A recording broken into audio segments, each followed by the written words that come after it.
My son-in-law forgot his phone on my coffee table last Sunday night.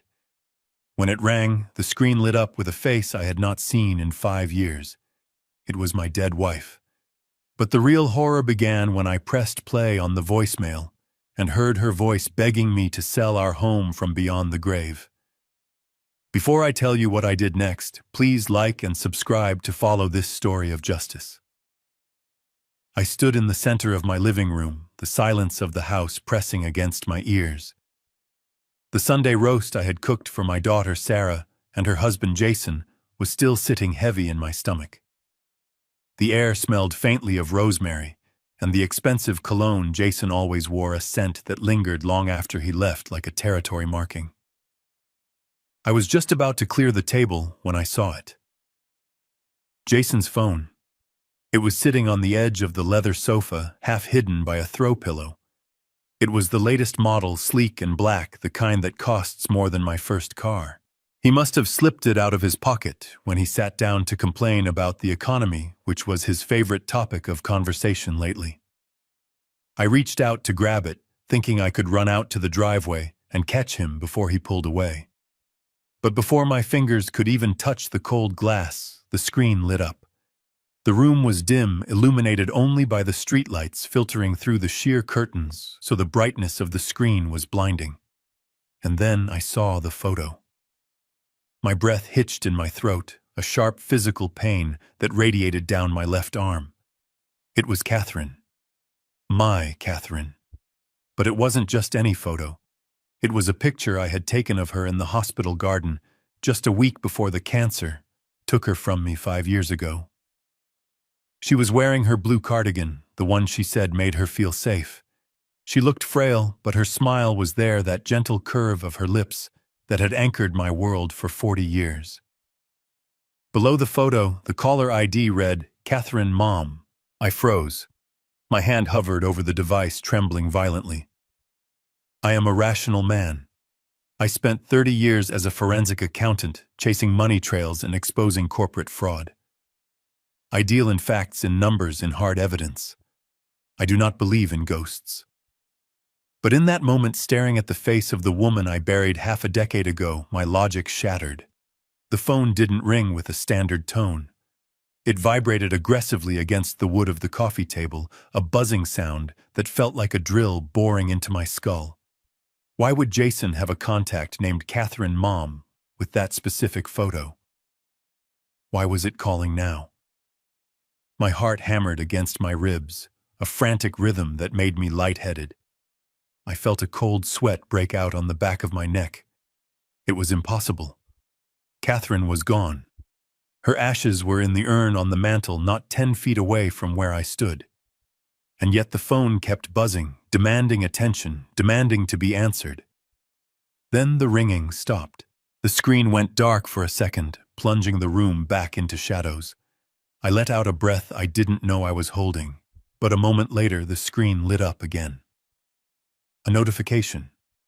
New voicemail from Catherine Mom. My curiosity overpowered my fear. I needed to know. I needed to understand what kind of sick game this was. I picked up the phone. It was locked, of course. Jason was a man who lived his life behind passwords and encryption. But Jason was also arrogant. He thought he was the smartest person in any room, which made him careless. I remembered a dinner 2 months ago when Sarah had asked him for the passcode to check a map, and he had sighed, rolling his eyes, and typed it in right in front of me.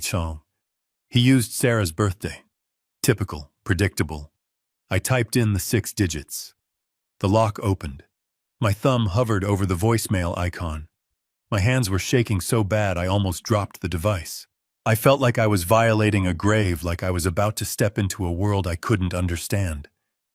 But the image of Catherine, so real, so alive on that screen, pushed me forward. I pressed play and held the phone to my ear.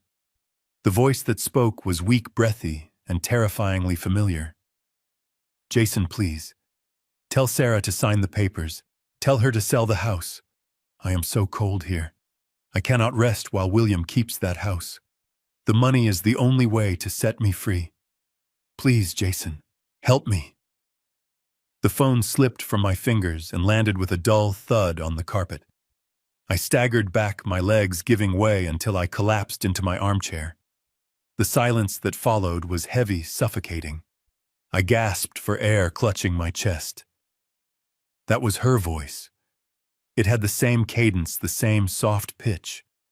It was the voice that had whispered goodnight to me for 4 decades. But the words were a nightmare. Catherine loved this house. We bought it 30 years ago, when the neighborhood was just dirt roads and potential. We planted the oak tree in the backyard together. We marked Sarah's height on the doorframe of the pantry.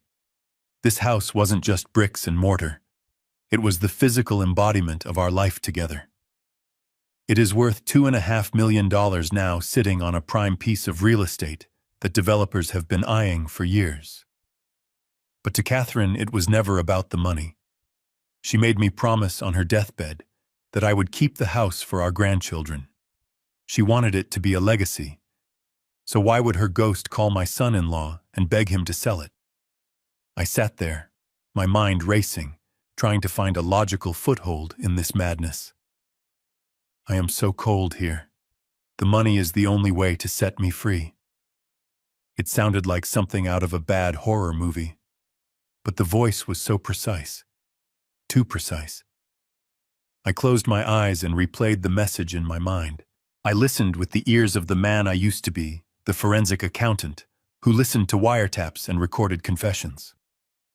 And then I heard it. The slight, almost imperceptible metallic tint at the end of the sentences. The lack of breathing pauses that a sick woman would naturally take. The rhythm was too perfect, too consistent. It wasn't a ghost. It was a fabrication. A surge of nausea rose in my throat, quickly replaced by a cold, hard rage. Someone was using my dead wife's voice to manipulate my daughter. And that someone was the man who had just sat at my table and eaten my food. I looked down at the phone on the carpet. It was no longer a communication device. It was a weapon. Jason was gaslighting Sarah. He was making her believe her mother was haunting them, demanding the sale of my house. I thought about Sarah's face lately. She looked hollow, exhausted with dark circles under her eyes. She had been talking about bad dreams, about feeling her mother's presence. I had thought it was just grief resurfacing. But it wasn't grief. It was psychological torture. I grabbed the phone again. I needed to see more. I opened his call log. There were dozens of calls to Sarah, usually late at night, from this contact. Catherine, Mom. He was terrorizing his own wife, my daughter, using the memory of her mother. I checked his recent messages. There was a thread with someone named Vanessa. The preview of the last message read, "The audio file is ready." I added more static to make it sound like it's coming from the other sit-tone said. Transfer the crypto, of course. I felt a sudden clarity, sharp and icy. This wasn't about ghosts. This was about greed. Jason was a tech entrepreneur, or so he claimed. He always had a new venture, a new app, a new revolutionary platform. But I knew the signs of a man drowning in debt. The way he checked his watch constantly. The way he drank a little too much wine at dinner. The way his leg bounced nervously under the table when money was mentioned. He needed liquid cash fast. And my house was a $2 million piggy bank he couldn't break open because I was still alive and stubborn. I heard the sound of tires screeching on the asphalt outside. A car door slammed. Heavy footsteps pounded up the walkway. He was coming back. Panic flared in my chest, but I pushed it down. I couldn't let him know that I knew. If he realized I had heard the message, he would change his tactics. He might become dangerous. He might hurt Sarah. I needed time. I needed evidence.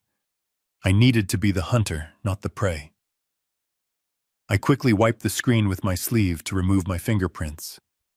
I placed the phone back on the sofa, exactly where he had left it, tucked slightly under the pillow. I stood up and moved toward the kitchen, grabbing a dish towel. The front door burst open. Jason stood there, his chest heaving, his face pale and slick with sweat. His eyes darted around the room, wild and desperate. He looked like a man who had just realized he left a loaded gun in a kindergarten. "Dad," he gasped, his voice tight. I turned slowly from the sink, letting my shoulders slump, putting on the mask I had perfected over the last few years. The mask of William, the harmless, slightly deaf retiree who only cared about his hydrangeas and the weather forecast. "Jason," I said, making my voice sound confused and a little slow. "You startled me. What are you doing back here? Did you forget something?" Jason didn't answer immediately. He strode across the room, his eyes fixed on the sofa. He snatched the phone up with a violence that made me flinch. He checked the screen, tapping it frantically to see if it had been unlocked. I held my breath. If he checked the background apps, he would see the voicemail had been accessed. But he didn't. He was too panicked. He shoved the phone deep into his jacket pocket and let out a long, shaky exhale. He ran a hand through his thinning hair, trying to compose himself. "Yeah," he said, his voice still trembling. "I left my phone. I need it for work. Important clients. You know how it is." He looked at me, then really looked at me. His eyes were searching my face for any sign of deception. He was looking for the forensic accountant. But all he saw was an old man in a cardigan, holding a dirty dish towel. "Did it ring?" he asked, his voice dropping to a low, dangerous register. "Did anyone call while I was gone?"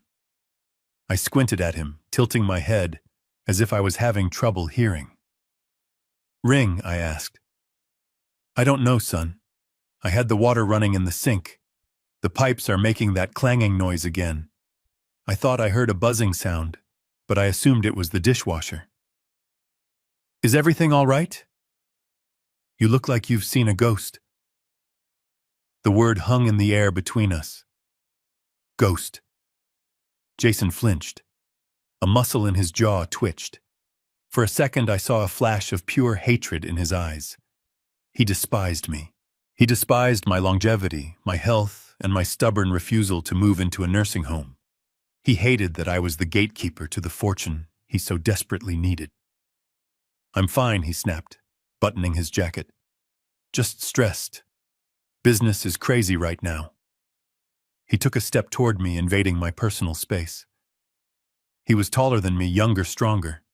He used his physical presence to intimidate, a tactic I had seen 1,000 times in interrogation rooms.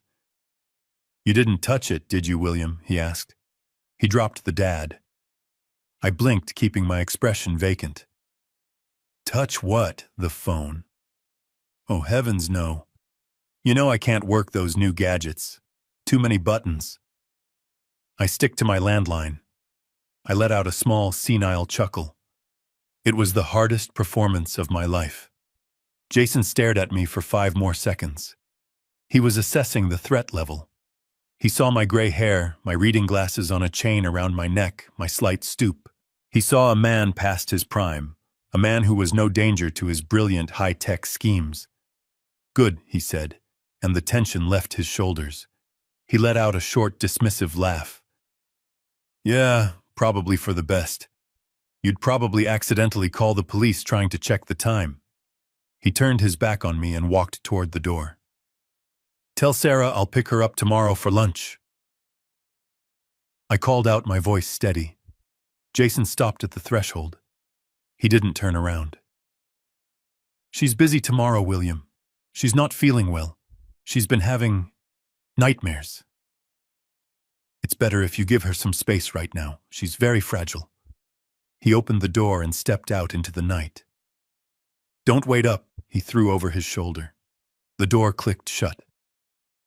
I listened to his footsteps fade, then the car engine roaring to life. He drove away fast, too fast for a residential street. As soon as he was gone, I dropped the act. My spine straightened. The confused look vanished from my eyes, replaced by a cold, calculating focus. I walked to the window and watched his taillights disappear around the corner. He thought I was fragile. He thought Sarah was fragile. He thought he could use my dead wife as a puppet in his sick play. He thought he had committed the perfect crime, manipulating a grieving daughter and a senile old man. He was wrong. He didn't know that before I retired, my nickname at the firm was the Grim Reaper of Wall Street. He didn't know that I had brought down men twice as smart and 10 times as rich as him. He didn't know that by bringing Catherine into this, by using her voice to hurt our daughter, he had just signed his own warrant. I walked to the bookshelf in the hallway and pulled out a thick volume of encyclopedias. Behind it was a small wall safe. My hands were steady now. I dialed the combination. Inside was a burner phone, a voice recorder, and a hard drive containing the archives of my past cases. I took out the burner phone and dialed a number I hadn't called in 10 years. It rang twice before a deep, gravelly voice answered. "Blackwood," the voice said. "It's Carter," I said. There was a pause, then a low chuckle. "William Carter. I thought you were dead or planting tulips in Florida." "Not yet," I said. "I have a job. It involves deepfake audio crypto fraud and my son-in-law. I'm listening.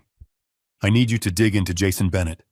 I want his bank records, his crypto wallets, and everything you can find on a woman named Vanessa. And Blackwood. Yeah, I want to destroy him. I don't just want him in jail. I want him to lose everything. I want him to wish he was the one in that urn on the mantel." "Consider it done," Blackwood said. "Welcome back to the game, William." I hung up the phone and looked at the urn on the mantel. The moonlight hit the brass, making it glow softly. "I'm sorry he disturbed your rest, my love," I whispered to the empty room. "But don't worry. I'm going to make sure he never sleeps soundly again." I went to the kitchen and poured the rest of the cold coffee down the sink. My hands were not shaking anymore. The shock was gone. The grief was boxed away. All that was left was the mission. Jason Bennett had started a war in my living room tonight. He thought he was playing with a ghost. He had no idea he had just awakened a monster. I sat down at the kitchen table and pulled out a notepad. I wrote down everything I had heard in the voicemail. Every word, every pause. I wrote down the contact name, Vanessa. I wrote down the term crypto. Tomorrow Sarah would come over. I knew she would. She wouldn't be able to stay away if she thought her mother was communicating from the beyond. She would come here terrified and broken, looking for answers, and I would have to play the part. I would have to watch my daughter suffer and pretend I didn't know why.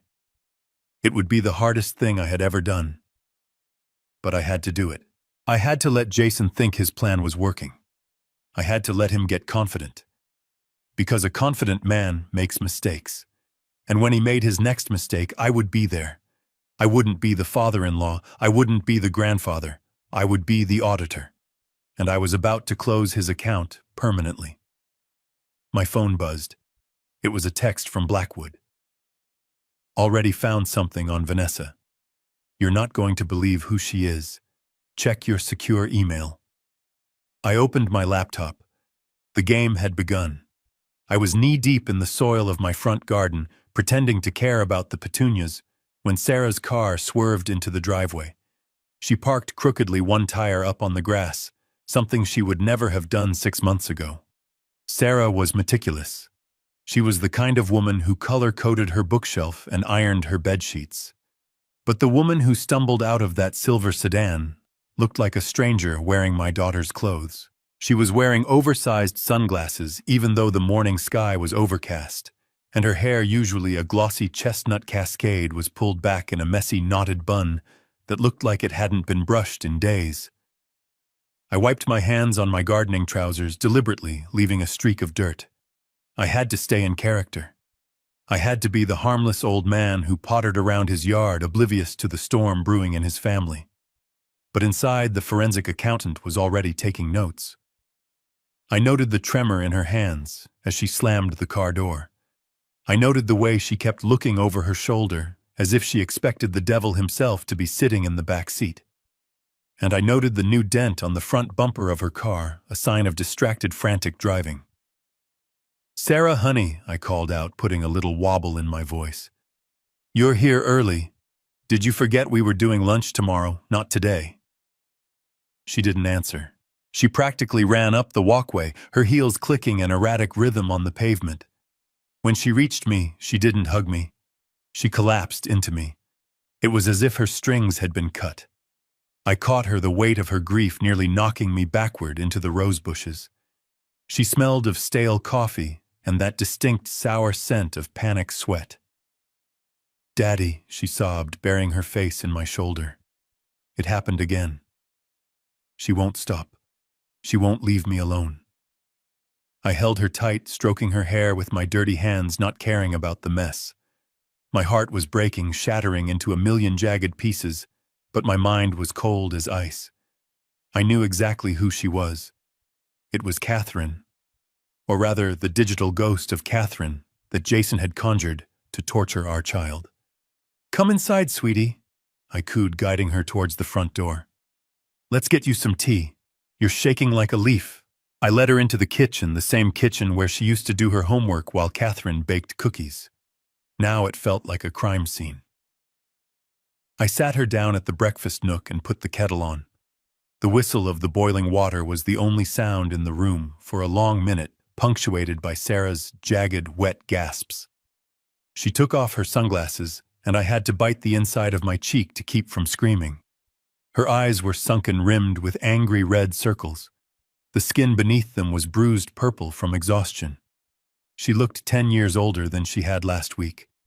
She looked like a woman on the edge of a psychotic break. Here, I said, placing a mug of chamomile tea in front of her. Drink this. It will help. She wrapped her hands around the mug, her knuckles white. She stared into the dark liquid as if it held the secrets of the universe. She called me at 3 a.m, Dad, Sarah whispered. Her voice was flat, hollow. I was asleep.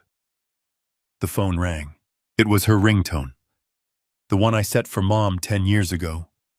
The one I deleted after the funeral. But it rang.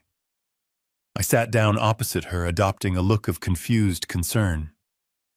I furrowed my brow, leaning in. Who called you, Sarah? Who are you talking about, Mom? She said, looking up at me. Her eyes were wide, terrified, pleading with me to believe her. Mom called me. I answered it. I know I shouldn't have. Jason told me not to answer it. He told me it's just my brain playing tricks on me because I'm stressed. But I answered it, Dad. And it was her. I felt a surge of pure, unadulterated hatred for Jason Bennett. He wasn't just gaslighting her. He was positioning himself as the voice of reason. He was the one creating the horror and then acting as the savior who tried to protect her from it. It was a classic abuser tactic, isolating the victim within their own mind. What did she say? I asked softly. Sarah shuddered, a full body convulsion that rattled the table. She said she's cold, Sarah whispered. She said it's dark where she is. She said she can't move on. She said she's stuck because of the house. I leaned back, letting my mouth hang open slightly in feigned bewilderment. The house, this house, Sarah, honey, that's just a nightmare. Your mother loved this house. No. Sarah slammed her hand on the table, the tea sloshing over the rim. It wasn't a nightmare, it was her voice, I know. My own mother's voice. She sounded so weak, Dad. She sounded like she was in pain. She told me that your attachment to this place is an anchor dragging her down. She said she needs us to sell it. She said the money is the key to her release. I looked at my daughter, really looked at her. I saw the desperation in her eyes. She believed this. She believed it with every fiber of her being. Jason had done his job well. He had taken a woman who was grieving, who was vulnerable, and he had twisted her reality until up was down and love was torture. Jason says, Sarah started, then stopped, biting her lip. What does Jason say? I prompted gently. Jason says I'm having a breakdown. She confessed, her voice dropping to a shameful whisper. He says I'm hallucinating because of the guilt. He says I feel guilty that we have financial problems while you're sitting on this goldmine of a property. He says my subconscious is creating these calls to force a solution. My hands clenched into fists under the table. So that was his narrative. He wasn't just haunting her. He was convincing her that she was crazy. He was creating a medical paper trail. If he could get her declared incompetent, or if he could get her committed, he would have power of attorney. And then he wouldn't even need my signature. He could go through her to get to me. He wants to take me to a doctor, Sarah continued, tears spilling down her cheeks again. He knows a specialist. He says maybe I need medication. Stronger medication. He says if I don't get better, I might hurt myself. I felt a cold chill radiate through my body. Stronger medication. That was the next step. Chemical restraint. He wanted to sedate her to make her pliable, to keep her in a fog so she wouldn't question him. I reached across the table and took her hands. They were ice cold. Sarah, listen to me, I said, keeping my voice steady and low. You are not crazy. You are exhausted. Grief does strange things to people. Maybe you just need some rest. Here, in your old room. She shook her head violently, pulling her hands away. I can't stay here, she cried out, looking around the kitchen with wild eyes. Don't you understand? She's here. This is where she is trapped. Every time I come here, I feel her watching me. I feel her disappointment. Dad, please. I can't take it anymore. I haven't slept in 3 days. Jason is sleeping in the guest room because he says my screaming wakes him up. I'm ruining our marriage. I'm ruining everything. She grabbed my arm, her nails digging into my skin. Just sell it, Dad. Please. For me. If you love me, just sell the house. Give Jason the money to invest. He says he can triple it in a year. He says we can buy a new house, a fresh start somewhere, with no ghosts. Please. I feel like I'm dying. I looked at the woman begging me to destroy her inheritance, her legacy, her sanctuary. I saw the utter defeat in her posture. She was broken. Jason had broken her. He had taken the strongest, smartest woman I knew and reduced her to a trembling mess who was afraid of her own shadow. I wanted to tell her everything right then. I wanted to tell her about the burner phone in the safe, about the private investigator Blackwood, about the crypto debts, and the woman named Vanessa. I wanted to play her the recording of Jason's voice message I had intercepted. I wanted to grab a tire iron and go find her husband. But I couldn't. Not yet. If I told her now, she wouldn't believe me. She was too deep in his web. She would think I was the one who was crazy, or worse, that I was trying to drive a wedge between her and her husband. She would run back to him, and he would know I was onto him. He would escalate. He would hurt her. I had to play the long game. I had to be the senile old man who eventually caves. I had to give him enough rope to hang himself. I took a deep breath, letting my shoulders slump in defeat. I let my eyes fill with tears. It wasn't hard. Sarah, baby. I said, my voice cracking. I didn't know it was this bad. I thought holding on to the house was what your mother wanted. It's not, Sarah cried. She told me last night. She screamed it at me, Dad. Let me go. That's what she said. I nodded slowly, wiping my eyes with the back of my hand. Okay, I whispered. Okay. Sarah froze. Her sobbing stopped abruptly. She looked at me, hope warring with disbelief in her eyes. Okay. If it's hurting you this much, I said, looking down at the table. If it's keeping Catherine from finding peace, then maybe you're right. Maybe it's time to let go. Sarah let out a sound that was half laugh, half sob. She threw her arms around my neck, hugging me so tight it hurt. "Thank you," she wept. "Thank you, Daddy. You're saving me. You don't know. You're saving my life." I hugged her back, staring over her shoulder at the empty kitchen. I wasn't saving her life. Not by selling the house. I was saving her life by lying to her. "I haven't signed anything yet," I said, pulling back slightly. I need a few days. To say goodbye. To pack up your mother's things. You know I can't just walk out of here." "Of course," Sarah said, wiping her face. Her demeanor had changed instantly. The panic was receding, replaced by a frantic, manic energy. "Take your time. Well, not too much time. Jason says the market is volatile. He says we have a window of opportunity that closes next week. He has a buyer lined up. A cash buyer.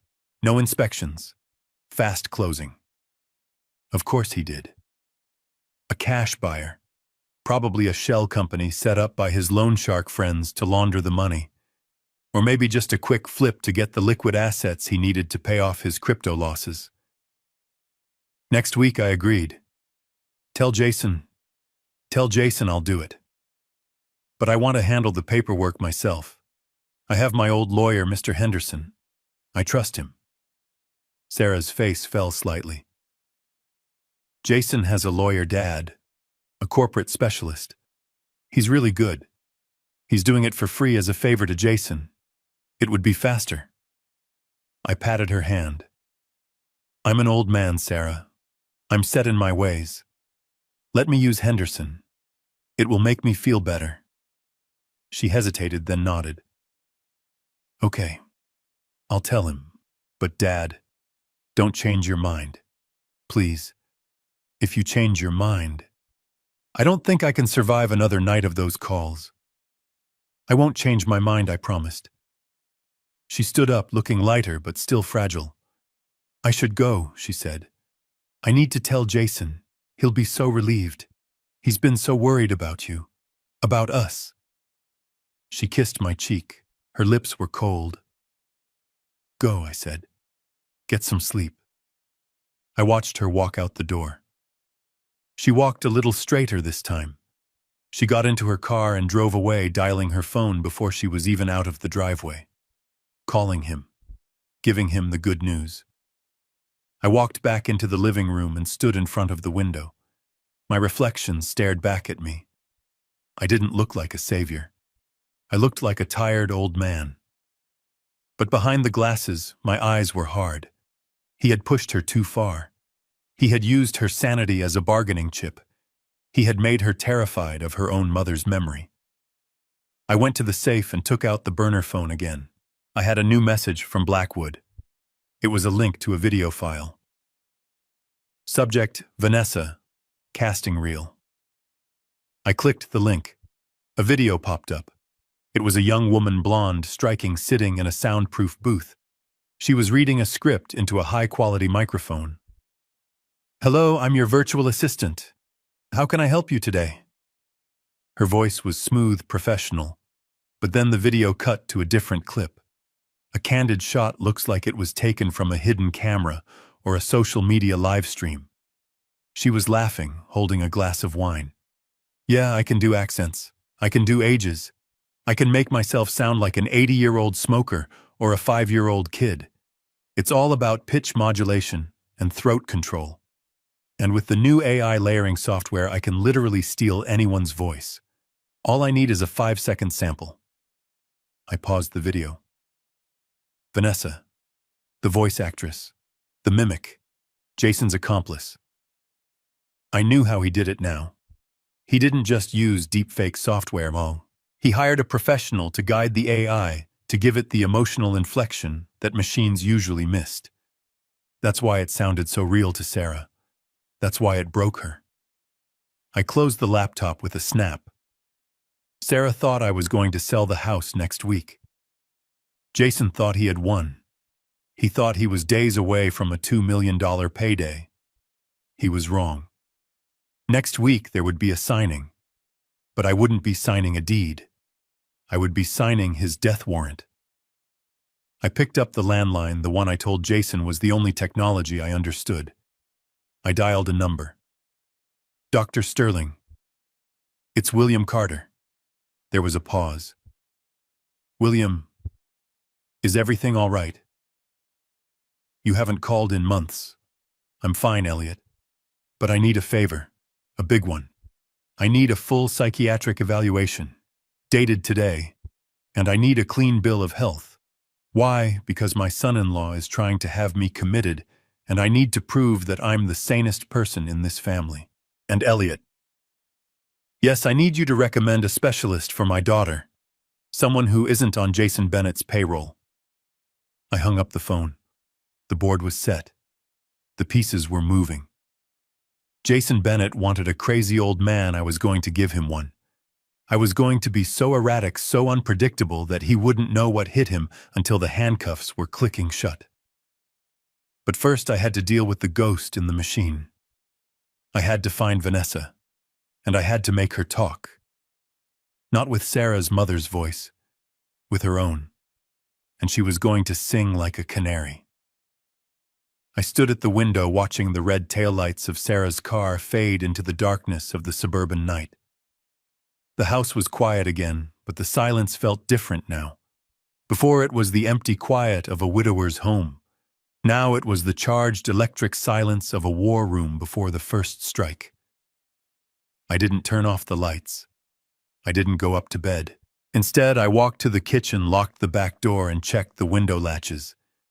It was a habit from a lifetime ago, a muscle memory waking up after years of dormancy. I went back to the hidden wall safe behind the encyclopedia set. The burner phone was there along with the hard drive, but tonight I needed something else. I reached into the back of the safe and pulled out a small matte black case. Inside sat a GPS tracker no larger than a matchbox, with a high-strength magnet on one side. It was military-grade battery life of 3 weeks, accurate to within 3 feet. I hadn't used it since I tracked a CFO who was embezzling pension funds to pay for a second family in the Caymans. I turned it on. The tiny green LED blinked once, then vanished. Active. I sat down at my desk, the heavy oak one I told Jason I only used for sorting coupons and writing letters to the editor. I opened my laptop, not the tablet I left out for show with the font size set to maximum, but a high-performance machine encrypted with software that didn't officially exist. I cracked my knuckles. The arthritis I complained about to Sarah. It vanished when I was on the hunt. For 30 years, I wasn't just an accountant. I was a forensic auditor for the state, and later a private consultant for firms that wanted problems to disappear quietly. They called me the Grim Reaper of Wall Street. I didn't carry a scythe. I carried a spreadsheet. I could look at a company's ledger and see the exact moment a man decided to sell his soul. I could trace a dollar through 10 shell companies and 3 offshore jurisdictions and find it sitting in a shoebox in Jersey. I destroyed men who thought they were untouchable. Jason Bennett thought he was a shark because he knew some buzzwords and wore Italian suits. He had no idea he was swimming with a leviathan.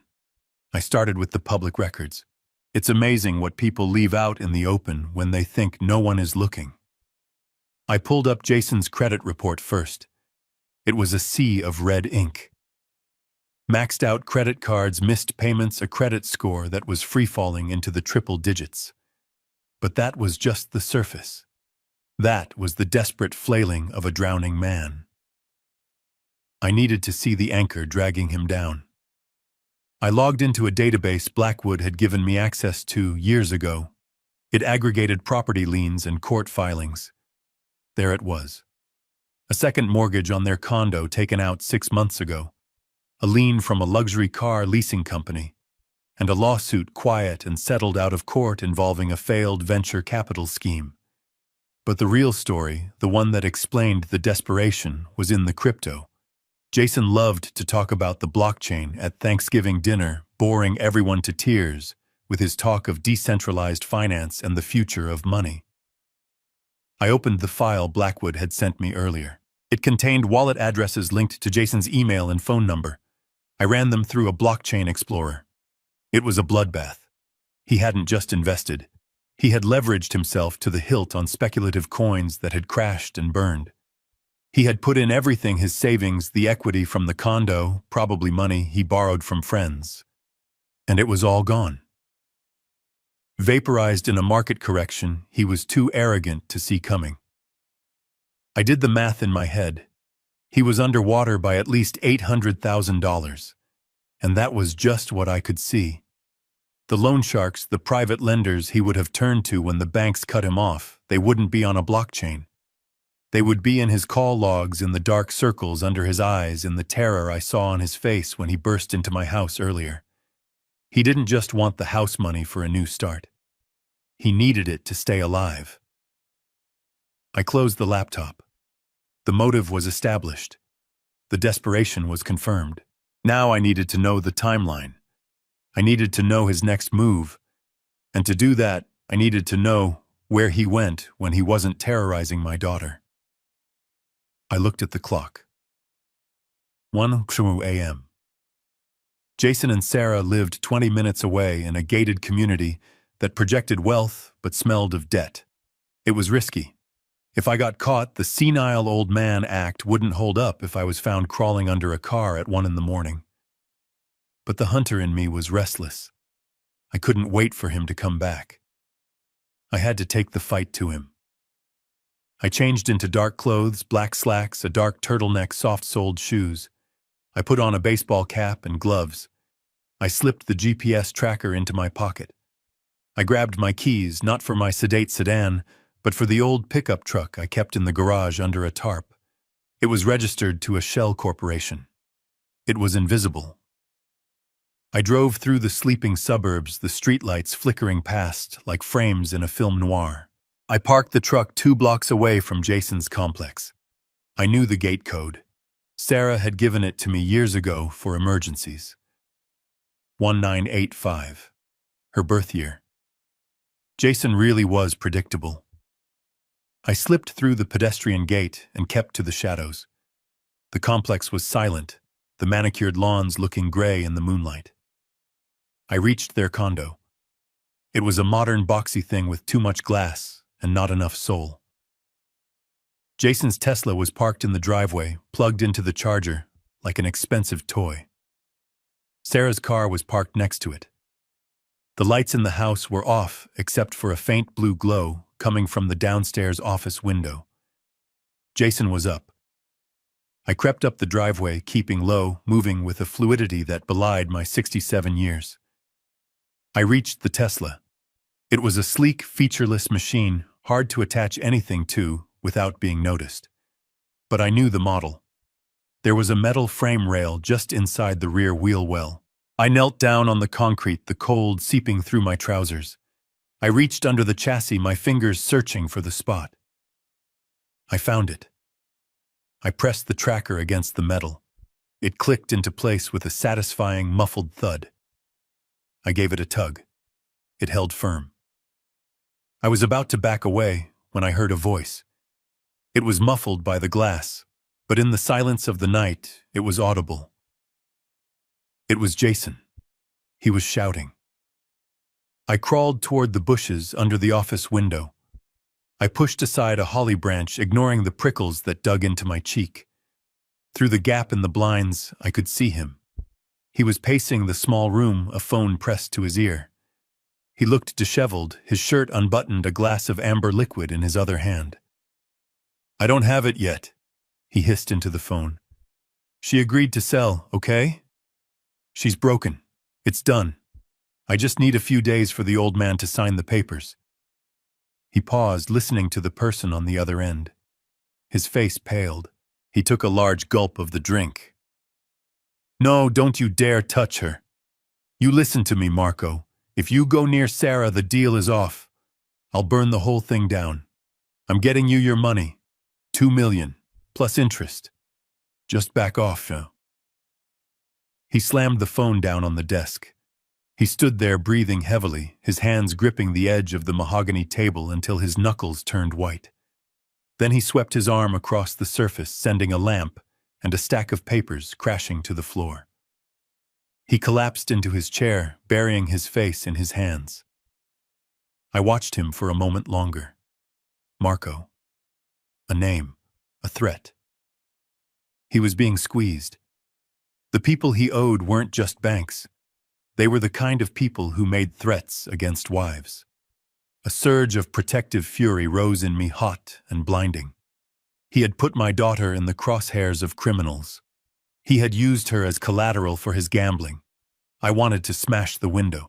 I wanted to drag him out by his collar and beat him until he couldn't stand. But I stopped myself. Violence was sloppy. Violence got you arrested. I didn't want to hurt him physically. I wanted to dismantle him. I wanted to strip him of every asset, every lie, every shred of dignity, until he was left naked and shivering in the wreckage of his own ego. I carefully backed away from the window, retracing my steps down the driveway. I moved like a ghost, leaving no trace. I walked back to the truck, got in, and drove home. The drive back was a blur of calculation. I had the motive. I had the method. I had the threat. Now I had the tracking. Tomorrow when Jason moved, I would know. If he went to meet Marco, I would know. If he went to see Vanessa, I would know. I pulled into my garage and covered the truck. I went inside, stripped off my dark clothes, and put on my pajamas. I washed my face, scrubbing away the feeling of the night. I looked at myself in the mirror. The old man looked back. But the eyes were different. The fog of retirement was gone. The focus was back. The hunt was on. I sat on the edge of my bed and picked up the notepad again. I added a new name to the list. Marco. I added a new task. Trace the loan shark. Jason Bennett thought he was playing chess with a pigeon. He thought he could knock over the pieces and declare victory. He didn't realize he was sitting across from a grandmaster who had been checkmating kings since before he was born. He wanted to sell my house fine. I would let him think he was selling it. I would let him set up the deal. I would let him promise the money to Marco. And then, at the last possible second, I would pull the rug out. I would leave him exposed with no money, no house, and a very angry loan shark breathing down his neck.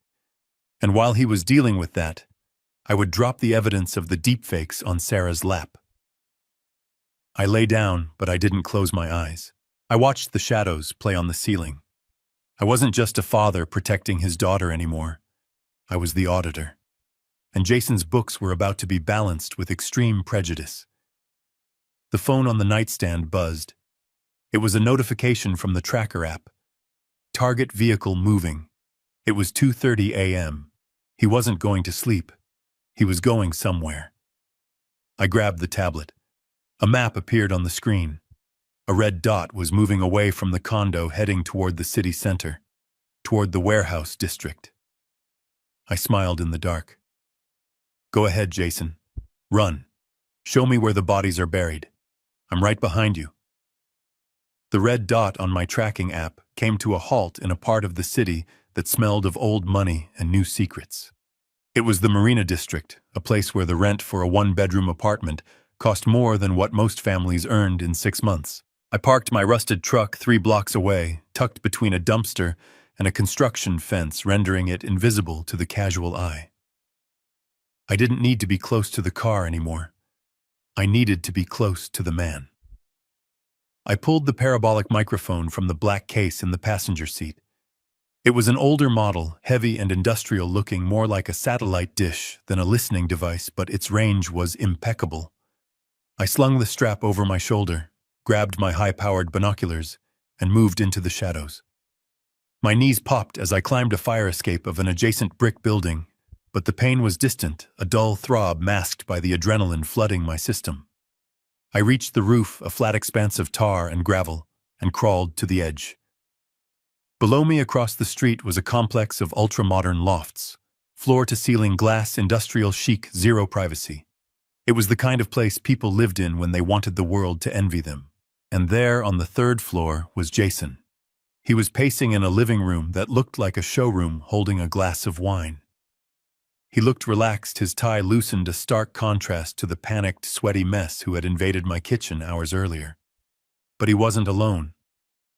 A woman walked into the frame. She was tall, blonde, with the kind of sharp, angular beauty that looks expensive to maintain. She was wearing a silk robe and holding a tablet. This had to be Vanessa. I raised the binoculars. Her face was familiar. It was the woman from the video reel Blackwood had sent me. The voice actress. The mimic. I adjusted the focus until I could see the brand of the wine bottle on the table. Then I set up the microphone, aiming the dish directly at the glass pane of their living room window. The glass would vibrate with their voices, and the laser sensor on the mic would translate those vibrations back into sound. It was tech I used to catch insider traders whispering in penthouses in the 90s. It still worked. I put on my headphones and turned the dial. The static hissed, then cleared. Transfer didn't go through yet. Jason's voice cut through the air, crisp and clear. Marco is getting impatient. He sent a picture of Sarah walking to her car today. I felt a surge of violence in my gut, but I forced my hand to stay steady. He was talking about the loan shark. He was talking about my daughter being stalked. Relax, baby. Vanessa's voice purred. It was smooth, smoky, completely unlike the voice on the voicemail. We have time. The old man is cracking. Did you see his face tonight? He looked like he was about to stroke out.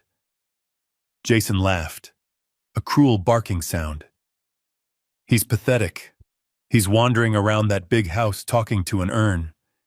He thinks he's going to hold on to it for his grandchildren. He doesn't realize he's funding our retirement. I watched them move to a corner of the room I hadn't noticed before. It was set up like a high-end recording studio. Soundproofing foam on the walls, a boom arm microphone, 3 monitors glowing with complex waveforms. This was the engine room of their cruelty. Vanessa sat in the ergonomic chair and swiveled toward the screens. She took a sip of water, cleared her throat, and adjusted the headphones over her ears. Jason stood behind her, his hands massaging her shoulders. Ready for the encore? Jason asked. Sarah needs a little push. She's wavering. She called me crying, saying she feels guilty about pressuring her dad. We need to hit her harder. Vanessa smirked. She typed something onto the keyboard.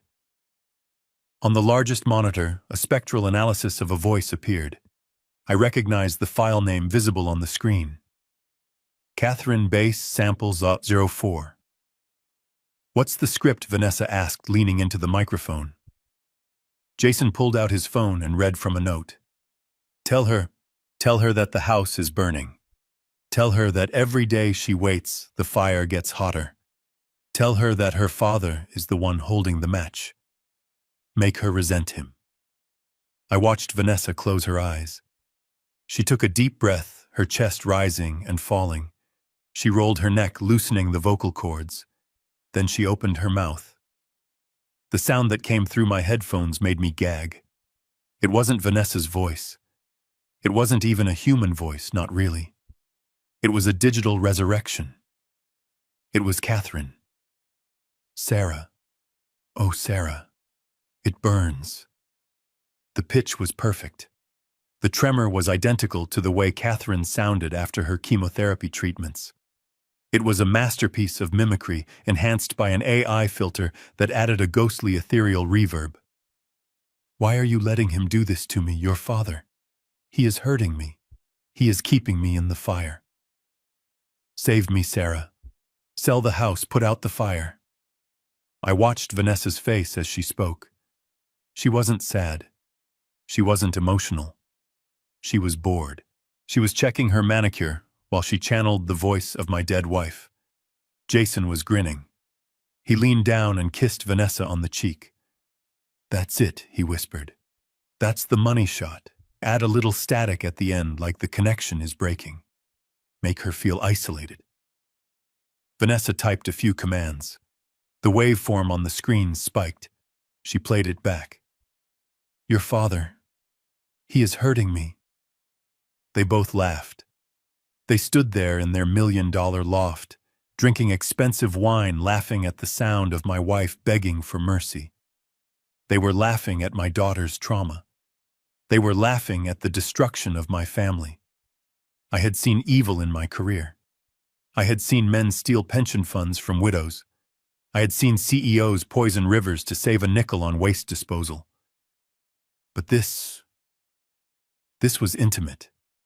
This was a violation so personal it felt like a physical assault. I pressed the record button on my device. The digital tape began to roll. I needed every second of this. I needed the jury to hear their laughter. I needed the judge to see their smiles. "Do you think the old man will actually sign next week?" Vanessa asked, spinning in the chair. "He will," Jason said, pouring himself another glass. "He's soft. He's old school. He thinks honor matters. He thinks he's doing the right thing by respecting Catherine's wishes, but once Sarah starts screaming at him, he'll fold.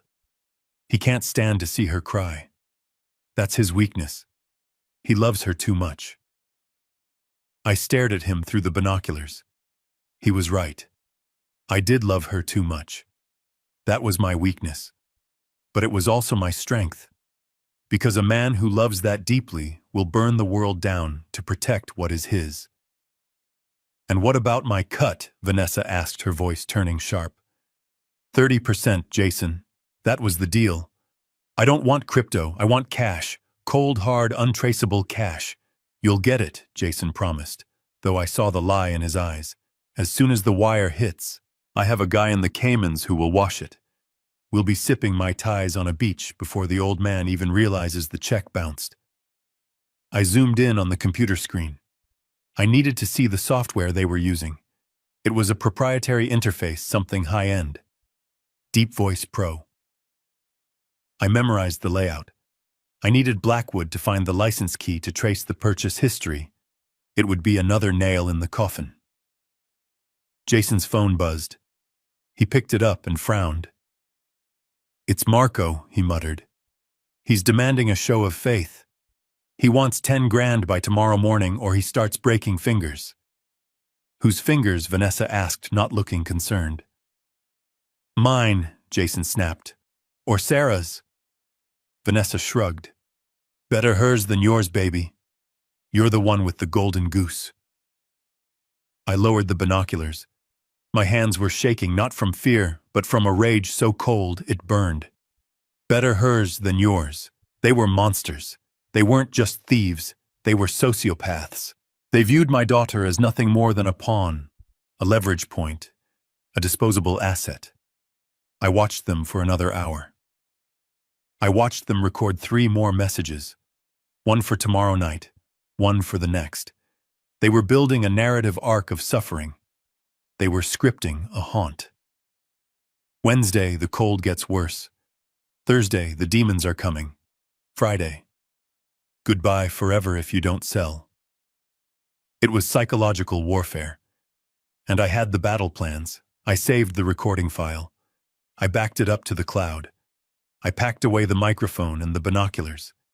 I climbed down the fire escape, my movements mechanical. I sat in my truck for a long time, staring at the lit window of the loft. I could see their silhouettes moving against the blinds.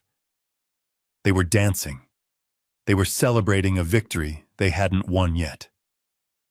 I took out the burner phone and texted Blackwood. "I have the audio. I have the video. I have the accomplice. Vanessa, she's the voice. They are using Deep Voice Pro. And Blackwood. Yeah, Jason owes Marco 10 grand by morning. Find out who Marco is. I want to buy the debt." There was a pause before the reply came. "You want to become his loan shark?" "No. I want to become his owner. If I own the debt, I own the timeline. And I want to be the one holding the hammer when the deadline passes. I'll make the call. It will cost you a premium. Pay it. Use the offshore account." I put the phone away and started the engine. The truck rumbled to life, a deep, angry growl. I drove home. The image of Vanessa laughing into that microphone burned into my retinas. They thought they were using technology to create a ghost. But they had created something far worse. They had turned a grieving husband into a forensic avenger. Tomorrow I would go to the bank, I would move some money, I would become the invisible hand squeezing Jason's throat, and while he was gasping for air, wondering why his loan shark was suddenly so quiet, I would be preparing the final show. He wanted a performance. He wanted a spectral visitation. Fine, I would give him one. But this time the ghost wouldn't be begging for help. It would be demanding justice. I pulled into my driveway as the first light of dawn touched the sky. I looked at the house, my house standing strong against the morning gray. It wasn't just a building. It was a fortress. And the enemy was already inside the gates. But the commander was awake. And he was armed with the truth. I walked inside and went straight to the urn. I touched the cold metal. I heard them, Catherine, I whispered. I heard what they made you say. I closed my eyes, and for a moment I could hear her real voice, the one from my memories, not the digital abomination. Get them, William. Get them all. I opened my eyes. I will. I went to the kitchen and made coffee. Strong, black, bitter. I needed the caffeine. Today was going to be a busy day. I had a debt to buy, a daughter to protect, and a trap to spring. The phone on the counter buzzed. It was Sarah. Dad, she asked, her voice tiny. She called again. She says Friday is the deadline. I took a sip of coffee, staring at the sunrise. I know, sweetheart. I said, my voice calm, soothing, the voice of a father who fixes things. We'll be ready for Friday. Don't you worry. Friday is going to be a day everyone remembers. I hung up. Friday, the day they planned to break her. Friday, the day I would break them. The invitation said it was a memorial dinner to honor the 5th anniversary of Catherine's passing. But as I walked into Jason and Sarah's living room, it felt more like a coronation. The air was thick with the scent of white lilies, enough to choke a horse, and the lighting was dimmed to a somber theatrical glow. Jason had invited everyone. Our neighbors from the old block, Catherine's bridge club friends, the pastor who baptized Sarah, and even a few of his own business associates who had never met my wife. It was a packed house, a captive audience for whatever twisted performance he had planned. I wore my old charcoal suit, the one I wore to the funeral. It hung a little loose on my frame now, which was perfect. I needed to look frail. I needed to look like a man fading away, a man who needed help managing his affairs. I leaned heavily on a cane I didn't actually need, shuffling my feet as I navigated the crowded room. Jason spotted me immediately. He was wearing a black suit that looked brand new, tailored to within an inch of its life. He moved through the crowd with the grace of a politician, shaking hands, accepting condolences with a solemn nod. But I saw his eyes. They were bright, manic, scanning the room to ensure everyone was in place. When he saw me, a shark-like grin flashed across his face before he smoothed it into an expression of concerned affection. William, he said, his voice booming slightly so everyone could hear. I'm so glad you felt up to coming. We know how hard these days are for you. He gripped my shoulder, his fingers digging in slightly. It was a dominance move. He was guiding me, steering me toward the front of the room, where a large projection screen had been set up. I'm fine, Jason, I mumbled, keeping my head down. Just want to remember her. You will, he promised, and there was a dark undertone to his words that made the hair on my arms stand up. We have something very special planned. A tribute. I looked for Sarah. She was sitting in the front row, clutching a tissue. She looked even worse than she had the day before.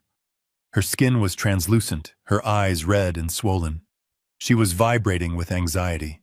She looked like a wire pulled so tight it was about to snap. I wanted to go to her off to take her out of this suffocating room, but Jason blocked my path. Sit here, Dad, he said, pointing to a plush armchair right in the center directly in front of the screen. Best seat in the house. I sat. I felt exposed. The guests filled in the chairs behind me. I could hear their whispers. Poor William. He looks so old. He's lost without her. Maybe Jason is right. The narrative was already taking hold. Jason had been planting seeds in this community for months, painting me as a senile recluse, and himself as the dutiful son-in-law stepping up to take charge. Jason walked to the front of the room.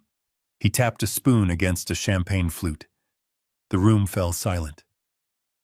"Thank you all for coming," he began, his voice thick with practiced emotion. 5 years ago, we lost the heart of this family. Catherine was a light to all of us, but she left a void that we are still trying to fill, especially for William. He gestured to me. A murmur of sympathy rippled through the room. I stared at my hands, fighting the urge to look at my watch. I knew Marco, the loan shark, had given him until Friday. Today was Wednesday. This was the Hail Mary play. He needed me to sign over the house tonight so he could leverage the deed by morning. "We all know how much Catherine worried about the future," Jason continued. "She wanted security for her family. She wanted peace. And recently, we found something miraculous." He paused for effect. The room leaned in. While going through some old hard drives, we found a video file, a message Catherine recorded just weeks before she passed. She never sent it. I think she was waiting for the right moment. And I believe that moment is now. My heart hammered against my ribs. A video impossible. Catherine hated cameras toward the end. She didn't want anyone to remember her sick. She barely let me take that one photo in the garden. She certainly wouldn't have recorded a video message without telling me. Jason dimmed the lights. The projector whirred to life. The screen flickered, and then there she was. A collective gasp went through the room. Sarah let out a small, wounded cry. It was Catherine. She was sitting in her favorite armchair, the floral one we donated to charity years ago. She looked sick, pale, but her eyes were clear. She was looking directly into the camera lens. "Hello, my loves," the voice said. It was her voice. But just like the voicemail, it was almost her voice. To anyone else in the room, it was perfect. But I knew the timbre of her voice better than I knew my own heartbeat. I heard the digital smoothness, the lack of natural rasp. "If you are watching this, I am gone," the video Catherine said. Her lips moved in sync with the words, but the micro-expressions were wrong. The eyes didn't crinkle quite right when she smiled. It was a deepfake. A high-end, expensive, terrifyingly good deepfake. Vanessa had outdone herself. William, the digital ghost, said, her eyes seeming to lock onto mine. "I know you are tired. I know you are holding on so tight because you miss me. But you don't have to carry the burden anymore." I gripped the arms of the chair. This was a violation beyond anything I had anticipated. He wasn't just using her voice. He was puppeteering her face. He was putting words in the mouth of a dead woman to rob her husband. "I want you to rest, my love." The video continued. "I want you to let the children take over. Jason is smart. He is strong. He knows how to manage the estate. Please, William, for me. Sign the papers. Give Jason the power of attorney. Sell the house. Let me go." The video Catherine wiped a tear from her cheek. It was a masterful touch of manipulation. "Do this for our family. Do this so I can rest. I love you." The screen went black. The silence in the room was absolute for 3 seconds. Then the sobbing started. Sarah was weeping openly, her face buried in her hands. The bridge club ladies were dabbing their eyes. Even the pastor looked moved. Jason didn't let the moment cool. He stepped back into the light, tears glistening in his own eyes. Tears I knew he could summon on command. I didn't know she recorded that," he lied out, his voice breaking. "But it's clear what she wanted. She wanted you to be taken care of, William. She wanted us to step up." He walked over to a small table and picked up a leather folder. He opened it, revealing a stack of legal documents. A pen lay on top. "We can honor her wish right now, Dad," he said, walking toward me. "We can do what she asked. It's the right thing to do." He held the folder out to me. The guests were watching, waiting for the touching conclusion to this emotional scene. They expected the grieving husband to sign the papers, to hug his son-in-law, to find closure. The peer pressure was a physical weight pressing down on my chest. Sarah looked up, her eyes pleading. "Dad, please," she whispered. "Mom wants it. You saw her. You heard her. Do it." I looked at the papers. I recognized the header. It was a durable power of attorney and a quitclaim deed for the house. If I signed these, Jason would own everything by morning. He would sell the house to Marco's shell company, pay off his debt, and dump me in a state-run facility before the ink was dry. I looked at Jason. He was hovering over me, his body blocking the exit. His eyes were hard, demanding. "Sign it, old man," they said. "Sign it, or I will destroy you." I couldn't sign, but I couldn't refuse either. If I refused now in front of everyone after that video, I would look like a monster. I would look like a stubborn, senile, old fool defying his dead wife's last wish. Jason would use that. He would use the witnesses here to fast-track the competency hearing. He would say, "Look, he's irrational. He's defying a direct request from his wife. He's not in his right mind."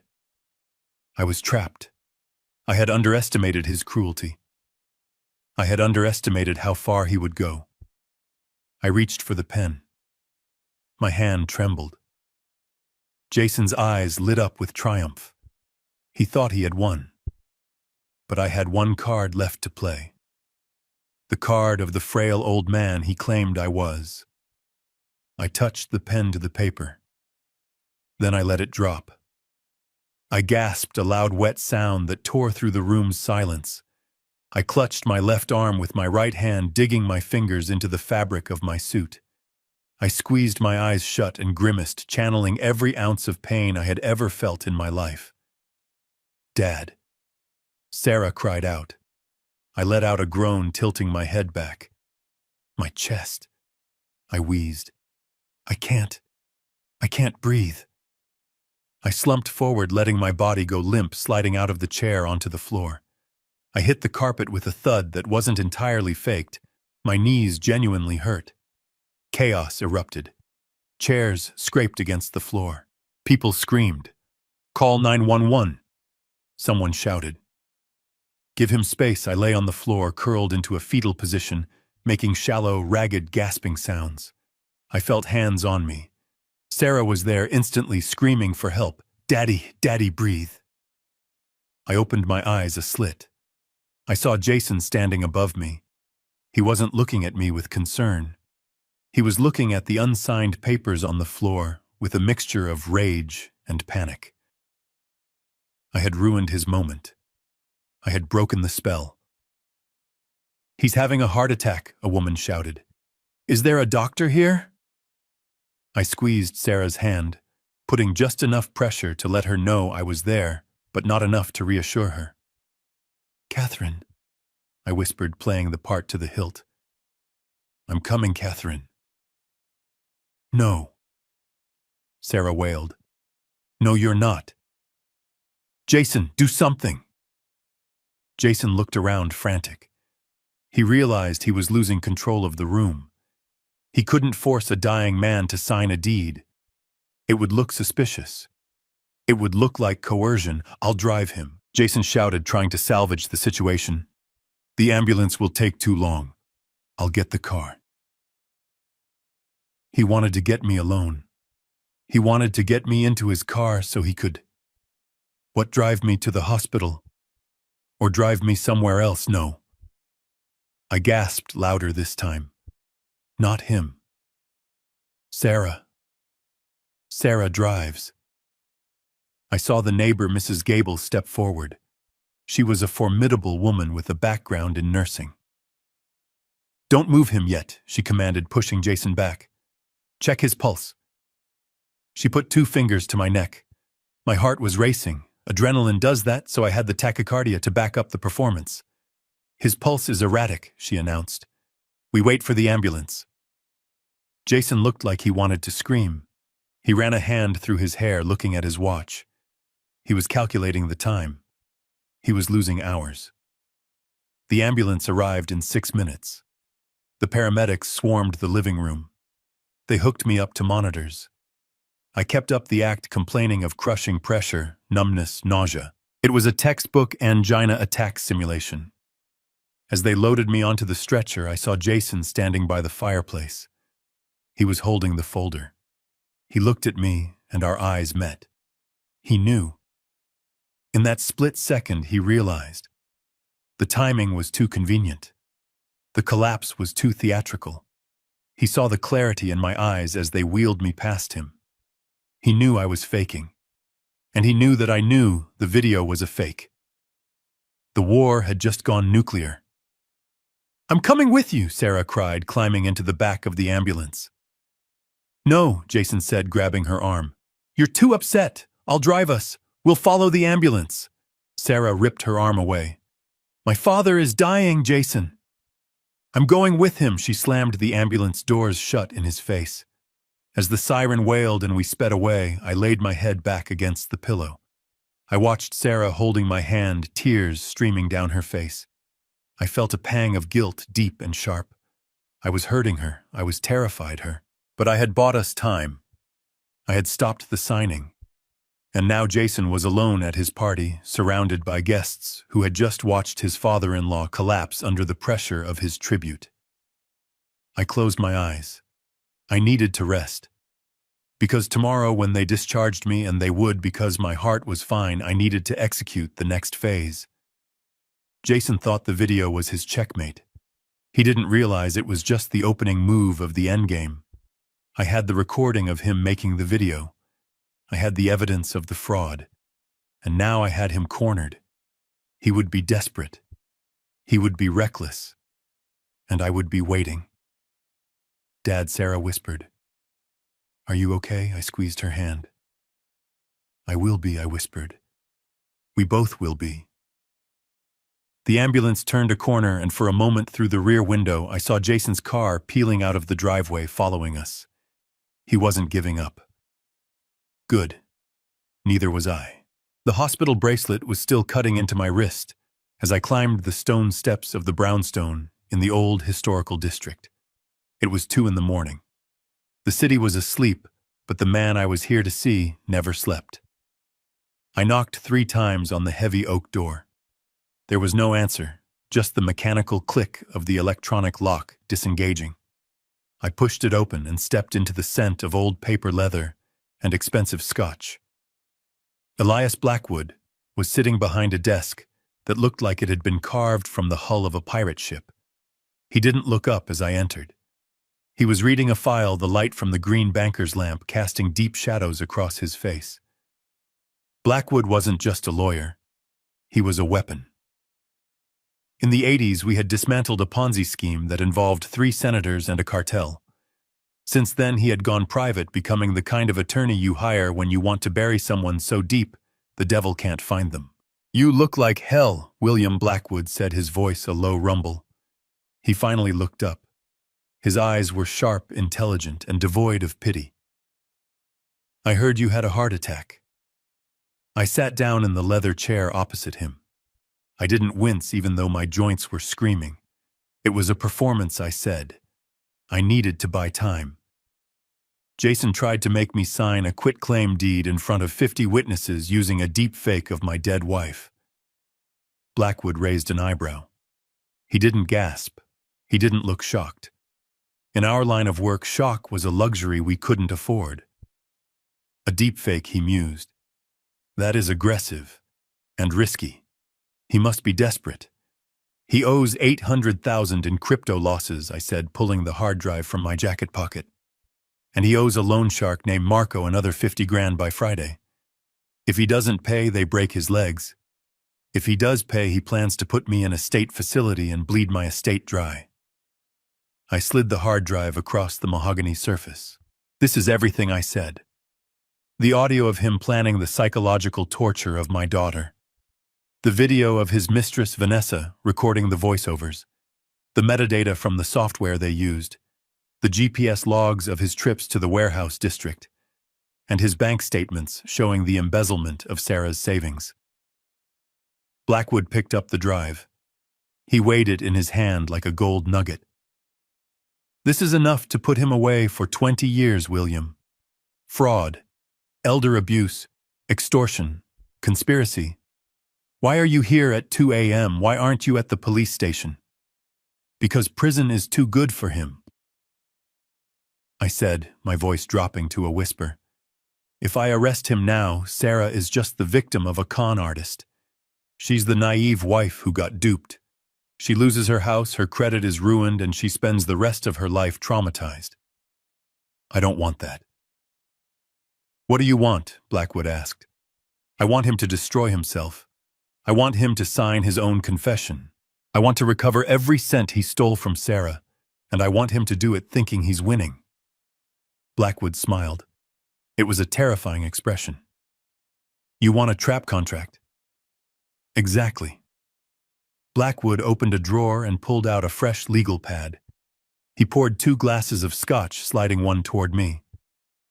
Let's draft it, he said. For the next 3 hours we worked. We didn't speak about the morality of what we were doing. We spoke in clauses, in statutes, in the brutal, beautiful language of the law.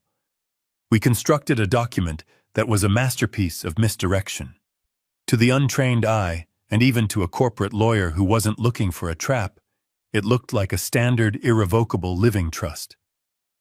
It transferred the title of my house, my investment accounts, and my power of attorney to the Bennett Family Trust, with Jason listed as the primary trustee. It gave him immediate control. It gave him the liquidity he needed to pay Marco. It was everything he dreamed of. But buried in the definitions section, under subsection 14 paragraph C, was the poison pill. We defined the primary trustee not by name but by a set of conditions. The trustee had to be a person of good moral standing, with no pending criminal investigations. It also stated that upon the signature of the grantor me, an automatic third-party forensic audit would be triggered to verify the solvency of the trust. Here is the beauty of it, Blackwood said, tapping his pen on the paper. The moment he signs this, he is legally authorizing a forensic audit of his own finances to prove he is solvent enough to manage your money. He is giving us permission to look at everything. The crypto wallets, the offshore accounts, the payments to Vanessa, and the best part, I added, the clause regarding the beneficiary. Right, Blackwood said. The trust lists the beneficiary as the descendants of Catherine Carter. That means Sarah, but it also includes a forfeiture clause.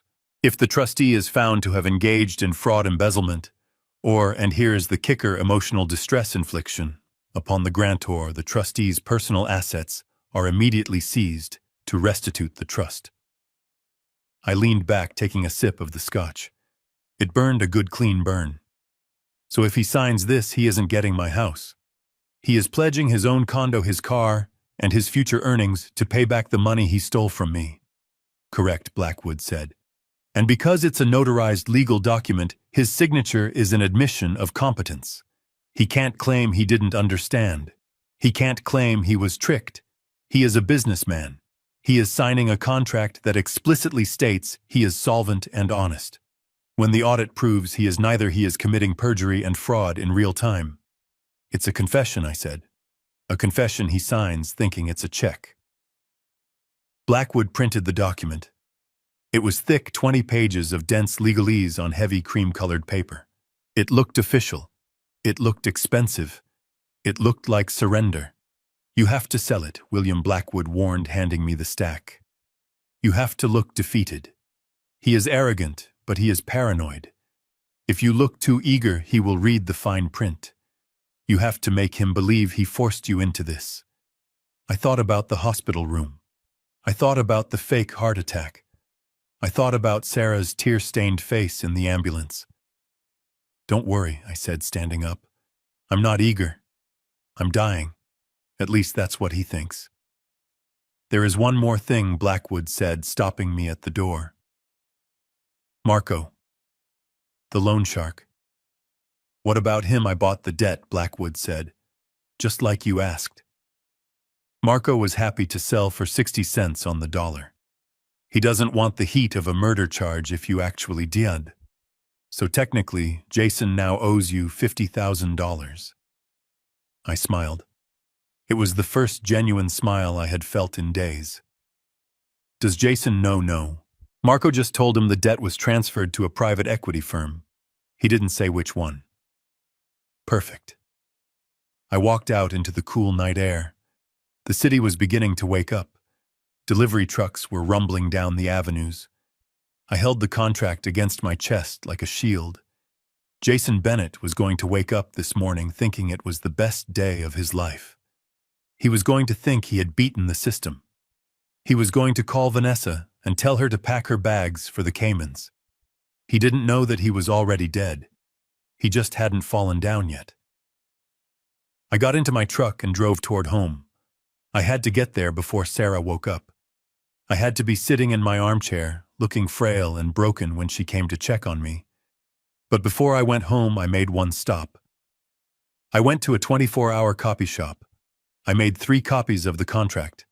I mailed one to the district attorney's office marked, "Do not open until Friday." I mailed one to Sarah's therapist, the one Dr. Sterling had recommended, with a note explaining the gaslighting. And the 3rd copy I kept, that one. I was going to frame it. I arrived home just as the sun was cresting the horizon. The house was cold. I walked into the living room and placed the contract on the coffee table right next to Jason's forgotten phone. I sat down in my chair and waited. At 8:00 a.m., my phone rang. It was Jason. "William," he asked, his voice dripping with fake concern. "I heard you were discharged. Are you okay?" Sarah is frantic. I let a long, wheezing pause hang in the air. "I'm tired, Jason," I said, making my voice sound thin and brittle. "I'm just tired." "You win." I heard the sharp intake of breath on the other end, the sound of victory. "What do you mean, Dad?" "The video," I said. "Catherine. She was right. I can't do this anymore. I can't fight you. I can't fight the ghosts. Come over. Bring a notary. I'm ready to sign." "Really?" Jason asked, and I could hear the greed vibrating in his throat. "Are you sure?" "Just come," I whispered, "before I change my mind." "I'll be there in an hour," he said. "Stay right there. Don't move." I hung up. I looked at the urn on the mantel. "It's almost over, Catherine," I said. "The trap is set." Now all I had to do was wait for the rat to come for the cheese. But I wasn't just going to catch him. I was going to make sure he felt the snap of the bar. I went to the kitchen and poured myself a glass of water. My hands were steady. My heart rate was slow. I was in the zone. I checked the hidden camera I had installed in the living room bookshelf the night before. The red light blinked once. Recording. Everything was ready. Jason Bennett was coming to claim his prize. He was coming to take my house, my money, and my dignity. He was walking into a meat grinder, and I had my hand on the crank. I sat in the leather armchair, the trap contract resting on the coffee table like a loaded gun. The clock on the mantel ticked. 50 minutes until Jason arrived. 50 minutes until the final performance. Most men would spend this time pacing, rehearsing their lines, sweating through their shirts. But I wasn't most men. I was the auditor, and I knew that a cornered animal fights hardest when it thinks it sees a way out. I didn't want Jason fighting hard. I wanted him exhausted. I wanted him paranoid.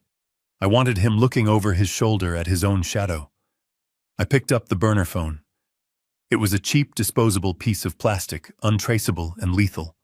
I opened a secure messaging app Blackwood had installed. It routed the signal through 3 different countries before hitting the local network. I had Jason's number. I had Vanessa's number, and thanks to the malware Blackwood's team had injected into Jason's phone when he connected to my guest Wi-Fi on Sunday, I had access to his microphone. I put in my earbuds and tapped the screen. The audio feed hissed to life. I could hear the hum of an engine, the rhythmic thump of tires on pavement. Jason was driving. He was humming to himself, a smug, satisfied sound. He thought he had won.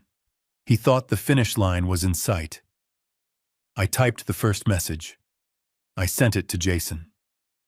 Subject, Catherine Bass Sample 04 message. Nice vocal layering on the deepfake. Vanessa has talent.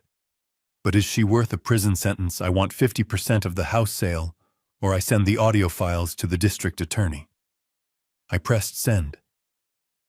Through the earbuds, the humming stopped abruptly. I heard the notification chime. Then the sound of the car swerving slightly, the tires screeching as he corrected the wheel. What the? Jason's voice was a whisper of pure confusion. I heard the rustle of fabric as he picked up the phone. A moment of silence. Then a sharp intake of breath. No, who is this? He started typing frantically. I watched the 3 dots appear on my screen. Who are you? I didn't reply. Silence is louder than threats. I let him stew for 30 seconds. I could hear his breathing getting faster, shallow, and panicked. He was running through the list of suspects. Who knew? Who could possibly know? Only 2 people knew. Him and Vanessa. I typed the second message. This one went to Vanessa. Message: Jason is burning you. He transferred the crypto to a cold wallet this morning. He plans to leave the country alone on Friday. Don't let him sign the papers until you get your cut in cash. I pressed send. I switched the audio feed to the bug I had planted in Vanessa's loft window earlier. It was fainter, picking up ambient noise, but I heard her phone ping. There was a pause. Then the sound of glass shattering. She must have thrown something. You bastard, she screamed. I switched back to Jason's car feed. He was dialing a number. The phone rang through the car's Bluetooth speakers. Pick up, pick up, pick up, Jason hissed, hitting the steering wheel. Vanessa picked up on the second ring. You think I'm stupid, she shrieked before he could even say hello. Vanessa, listen to me! Jason shouted, his voice cracking. Someone knows. I just got a text. Someone knows about the software. Did you tell anyone? Did you brag to one of your actor friends? Don't you dare turn this on me, Vanessa yelled back. I just got a text, too. Telling me you moved the money, you're trying to cut me out. You're going to run with the cash and leave me with the felony. I smiled, taking a sip of water. It was working. The prisoner's dilemma. Separate them, feed them lies, and watch them tear each other apart. I didn't move anything, Jason roared. I don't have the money yet, that's why I'm going to the old man's house. I'm trying to get paid, liar, Vanessa screamed. The text said you have a cold wallet. I knew you were too calm. I knew you were too confident. You used me, Jason. You used my voice, my skills, and now you're going to dump me like garbage. Vanessa, shut up and listen, Jason pleaded, his voice trembling with desperation. I didn't send that text. Someone is playing us. Someone is watching us. Who is watching us? Jason, the old man. He's senile. He's having a heart attack. Who else knows, Marco? Is it your loan shark? I leaned forward. This was the pivot point. Maybe Jason yelled. Maybe Marco hacked my phone. Maybe he wants more money. I don't know, but you need to calm down. If you freak out, we both go down. I'm not freaking out, Vanessa hissed, her voice dropping to a cold, deadly register. I'm protecting myself. If you don't bring me $50,000 in cash before you sign those papers, I'm walking into the police station and I'm playing them the raw recordings. I'll turn state's witness. I'll tell them you forced me. You wouldn't. Jason breathed. Try me. You have 1 hour, or I burn you to the ground. The line went dead. I heard Jason scream, a raw, primal sound of frustration. He slammed his hand against the dashboard repeatedly. Damn it! Damn it! Damn it!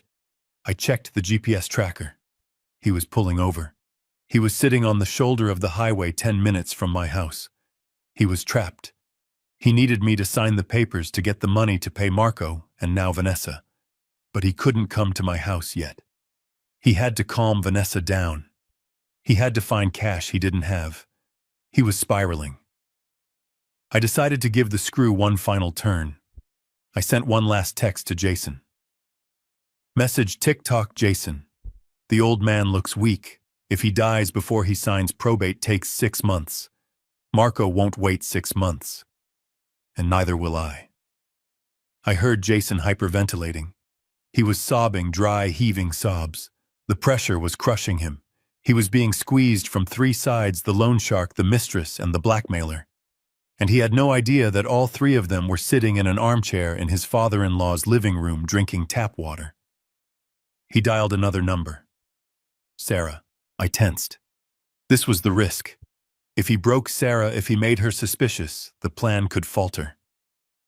Sarah answered on the first ring. Jason, is everything okay? You're late.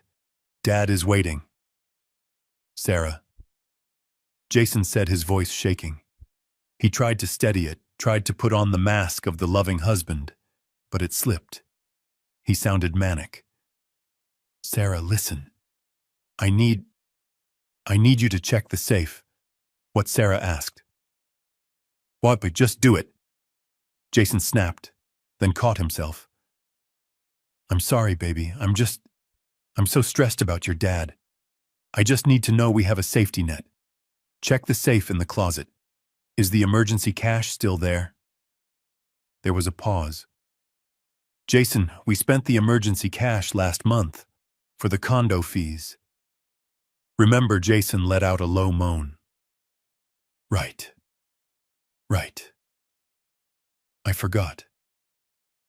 Okay, listen. I'm almost there. Just keep him happy. Don't let him sleep. Keep him awake. If he falls asleep, he might not wake up. He's fine, Jason. Sarah said, her voice sounding stronger than his. He's drinking tea. He seems peaceful. Just get here. I'm coming, Jason whispered. I'm coming. He hung up. I heard the engine rev on. He was pulling back onto the road. He was coming. But he was no longer the confident predator who thought he was robbing a helpless victim. He was a terrified, cornered rat running toward a trap because it was the only dark hole left to hide in. I took the earbuds out and put the burner phone back in the safe. I locked it. I arranged the papers on the table. I ruffled my hair, making it look messy. I loosened my tie. I slumped in the chair, practicing my tremors. The stage was set. The villain was broken before he even walked through the door. He was going to sign that contract, not because he wanted to conquer, but because he needed a life raft. He was going to sign it without reading the fine print, because his eyes were filled with tears of panic. I heard a car pull into the driveway. It was fast, aggressive. The door slammed. I looked at the urn on the mantel. Showtime. Catherine, I whispered. The front door opened. Sarah walked in first, looking anxious. And then Jason. He looked terrible. His skin was gray, his eyes bloodshot and darting around the room as if searching for hidden cameras. His shirt was soaked through with sweat. He looked at me, and for a second I saw the fear. He wasn't looking at a victim anymore. He was looking at his only hope. Dad, he said, his voice raspy. I'm here. I brought the notary. He stepped aside and a woman I didn't recognize walked in. She looked bored, holding a stamp. I coughed a weak rattling sound. Jason, I wheezed. I was worried you wouldn't make it. I wouldn't miss this, William, he said, forcing a smile that looked like a grimace of pain. I'm here to help. He walked toward the table, his eyes fixated on the papers. He reached for them, his hand shaking almost as much as mine. Let's get this done, he said. I watched him. I watched the greed warring with the terror in his eyes. I watched him pick up the pen. I didn't stop him. I didn't smile. I just watched. "You're doing the right thing, Dad," Sarah said softly from the corner. "Mom would be proud." I looked at Sarah. "Yes," I said, my voice suddenly clear, dropping the rasp for just a second. "She would be." Jason didn't notice the change in my tone. He was too busy reading the title of the document. The Bennett Family Trust. He saw his name. He saw the word trustee. He saw the salvation. He didn't see the cage descending around him. "Sign here," the notary said, pointing to the line. Jason pressed the pen to the paper. The ink flowed. The trap snapped shut. And as he signed his name, sealing his fate, my phone, the burner phone in the safe, buzzed once. A final message from Blackwood. "The police are in position. Vanessa just walked into the precinct. She's singing." I leaned back in my chair and took a deep breath. It was done. Now all that was left was the reveal, and I was going to enjoy every second of it. The elevator ride to the 30th floor of the Bennett and Associates law firm was silent, save for the hum of the machinery and Sarah's jagged breathing. I leaned heavily on my cane, my other hand gripping my daughter's trembling arm. She looked like a ghost walking to her own funeral. Her eyes were red-rimmed, her skin pale, her spirit completely broken by weeks of psychological torture. She believed we were here to sell her childhood home to save her husband from financial ruin. She believed she was following the orders of her dead mother. I adjusted my glasses, hunching my shoulders to appear smaller, older. Inside my jacket pocket, the hard drive felt heavy, a cold weight against my ribs. In my other pocket, my phone was recording. The elevator doors pinged open. We stepped into a lobby of glass and steel, a monument to corporate greed. Jason was waiting for us. He paced the marble floor, checking his watch every 3 seconds. When he saw us, relief washed over his face, quickly replaced by a mask of solemn concern. He rushed over, ignoring Sarah, and grabbed my hand. "William," he said, his palms clammy.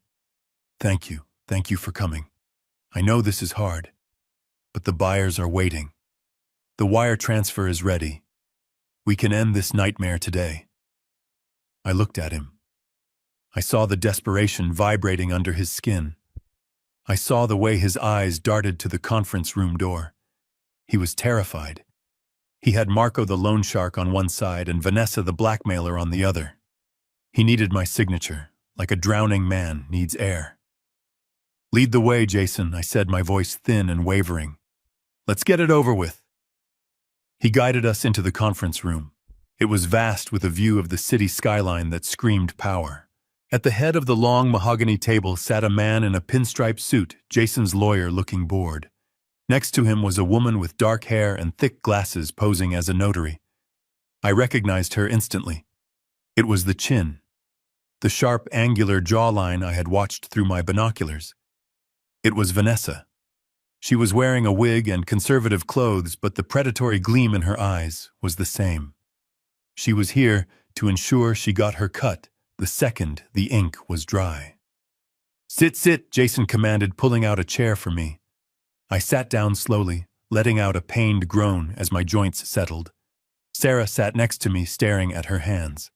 The lawyer slid a thick stack of documents across the table. "Mr. Carter," he said, in a monotone voice, "these are the closing documents for the sale of the property at 42 Oak Street.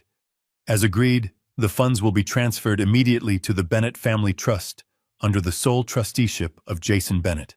We just need your signature on the deed and the irrevocable power of attorney."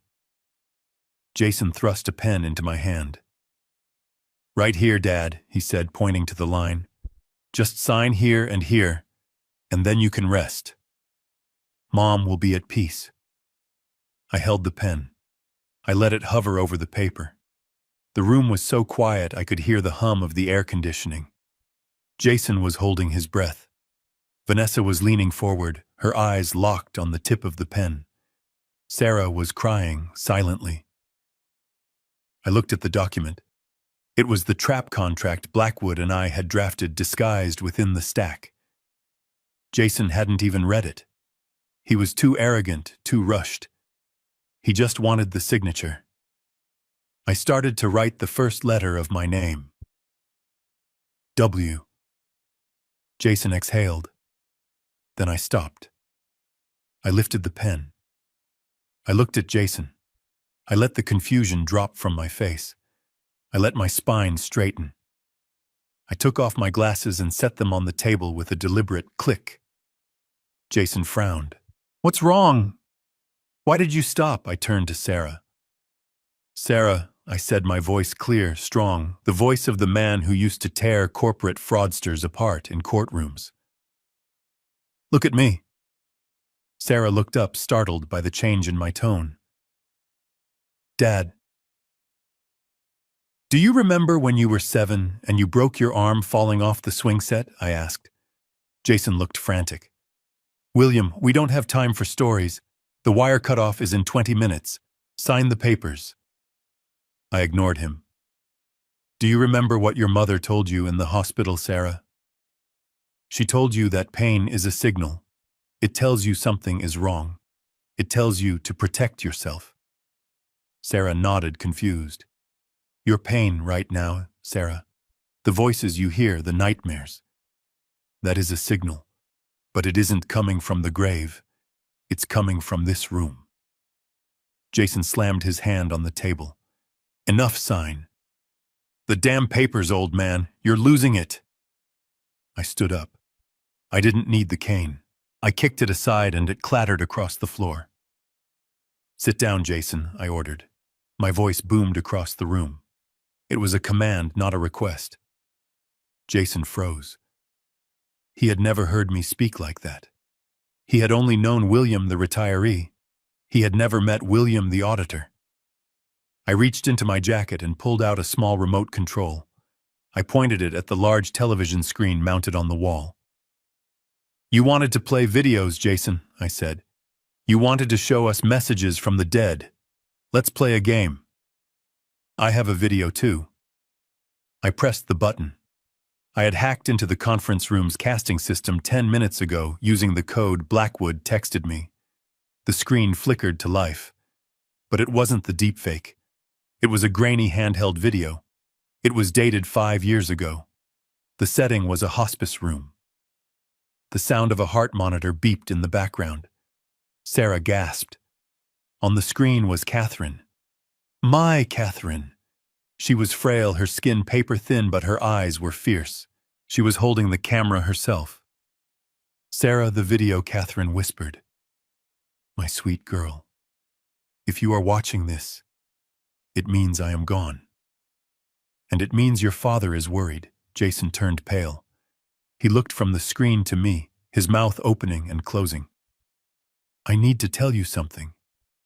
I didn't have the heart to say while I was alive," Catherine continued. "I don't trust Jason. I never have.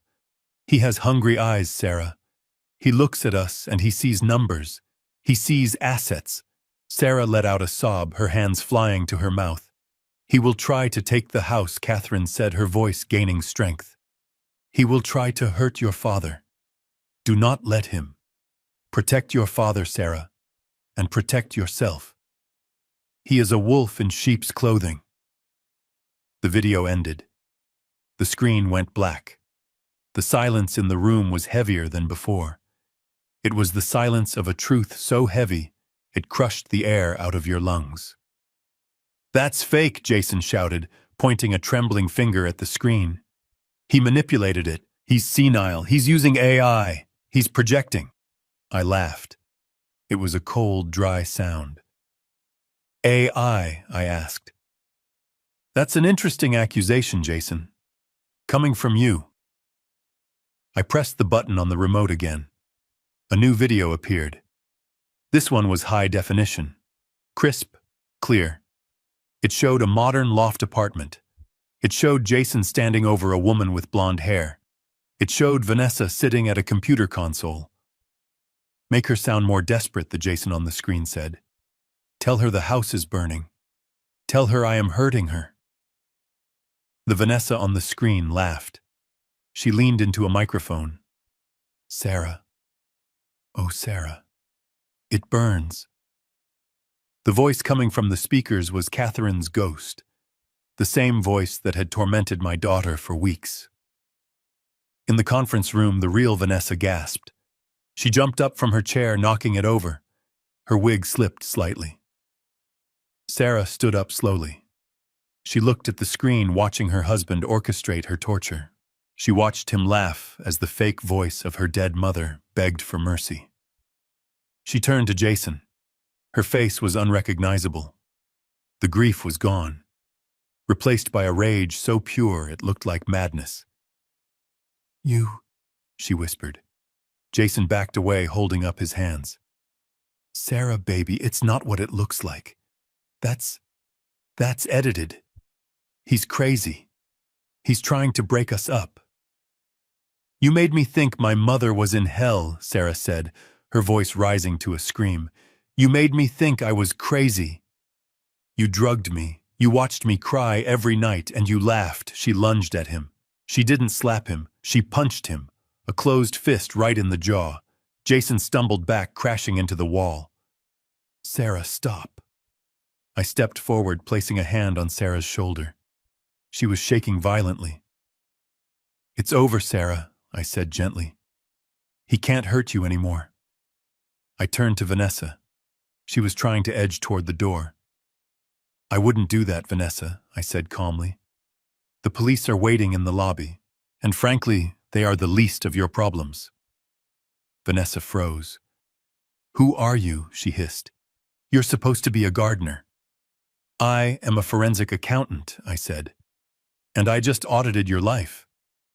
I threw a stack of papers onto the table. They fanned out, revealing bank statements, crypto logs, and chat transcripts. I know about the 800,000 in crypto losses, Jason. I know about Marco. I know you stole $43,000 from Sarah's savings account to pay the interest. I know you forged my signature on 3 credit card applications. Jason slid down the wall, clutching his jaw. He looked small. He looked pathetic.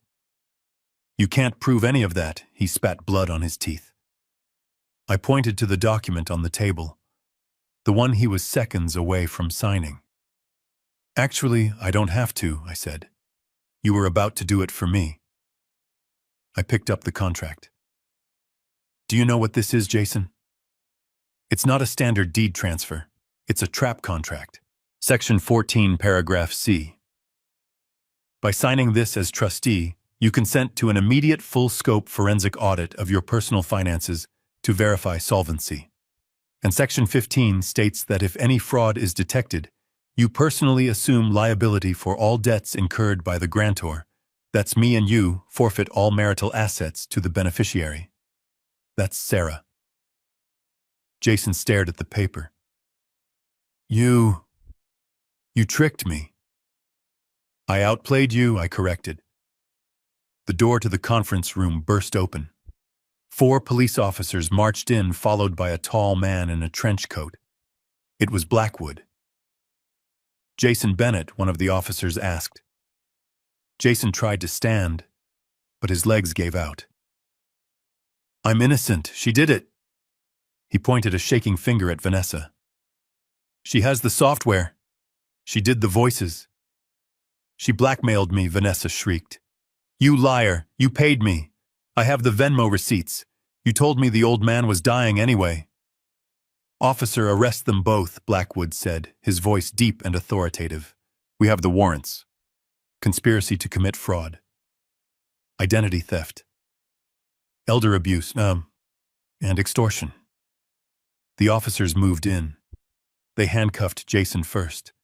He struggled, crying, begging Sarah to help him. Sarah, tell them I love you. I did it for us. Sarah looked at him. Her eyes were dry now, cold. My mother warned me about you, she said, her voice steady. She said you had hungry eyes. I should have listened. They dragged Jason out. He was sobbing like a child. Vanessa went next, cursing and spitting, her notary disguise falling apart. The room fell silent. The lawyer, who had been sitting at the head of the table, looked terrified. I didn't know," he stammered. "I thought—" "Get out," Blackwood said, "before I report you to the Bar Association for facilitating fraud." The lawyer grabbed his briefcase and ran. I was left alone with Sarah and Blackwood. I walked over to my daughter. She looked at me, really looked at me for the first time in months. She saw the strength I had been hiding. She saw the father who had protected her. "Daddy," she whispered, "you knew. You knew the whole time." I nodded. "I had to be sure, Sarah. I had to catch them. I couldn't let them get away with it. I'm so sorry I let it go on this long.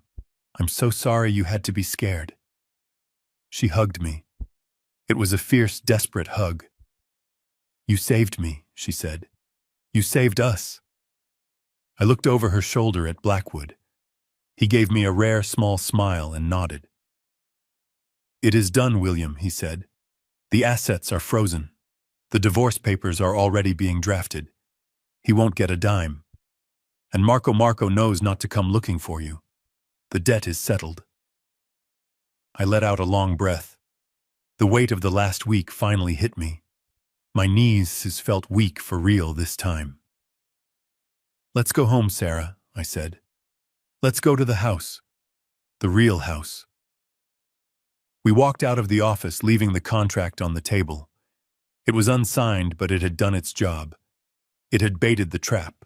As we rode the elevator down, Sarah leaned her head on my shoulder. "Dad," she asked. "Yes, honey, can we change the locks?" I smiled. "We're going to do more than that. We're going to get a dog. A big one. And we're going to plant a new rosebush for your mother." The elevator doors opened. The sun was shining outside. It was over. The ghost was gone. And the monsters were in cages. But as we walked to the car, I knew one thing for sure. I wasn't going back to being just a gardener. I kept the burner phone. I kept the hard drive. Because you never know when the wolves might come back. And next time I wouldn't wait for them to knock. The silence that followed Sarah's fist connecting with Jason's jaw was heavier than the leaden weight of the atmosphere in the room. Jason slumped against the mahogany wainscoting, his hand cupping his swelling face, looking up at his wife with eyes that were no longer arrogant, but terrified. He saw the woman he thought he had broken standing over him like an avenging angel. Sarah didn't look away. She didn't apologize. She stood there, her chest heaving, watching the man she had vowed to love and cherish dissolve into a puddle of pathetic cowardice. "Sarah, please, Jason," whimpered, blood trickling from the corner of his mouth. "You have to understand. I was drowning. The debt. Marco. They were going to kill me. I did it for us. I did it so we could have a future. For us," Sarah repeated, her voice dripping with acid. "You terrorized me for us. You made me believe my mother was suffering in the afterlife for us. You watched me pace the floor at 3 a.m, sobbing, begging her ghost for forgiveness. And you laid there in bed and pretended to sleep. That wasn't love, Jason. That was torture." She took a step closer, and for a second I thought she might hit him again. "You are a monster," she whispered. "You are worse than a monster. You are a parasite. You fed on my grief."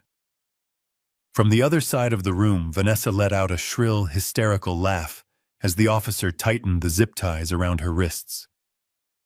"He's not just a parasite," she screamed, desperate to distance herself from the sinking ship.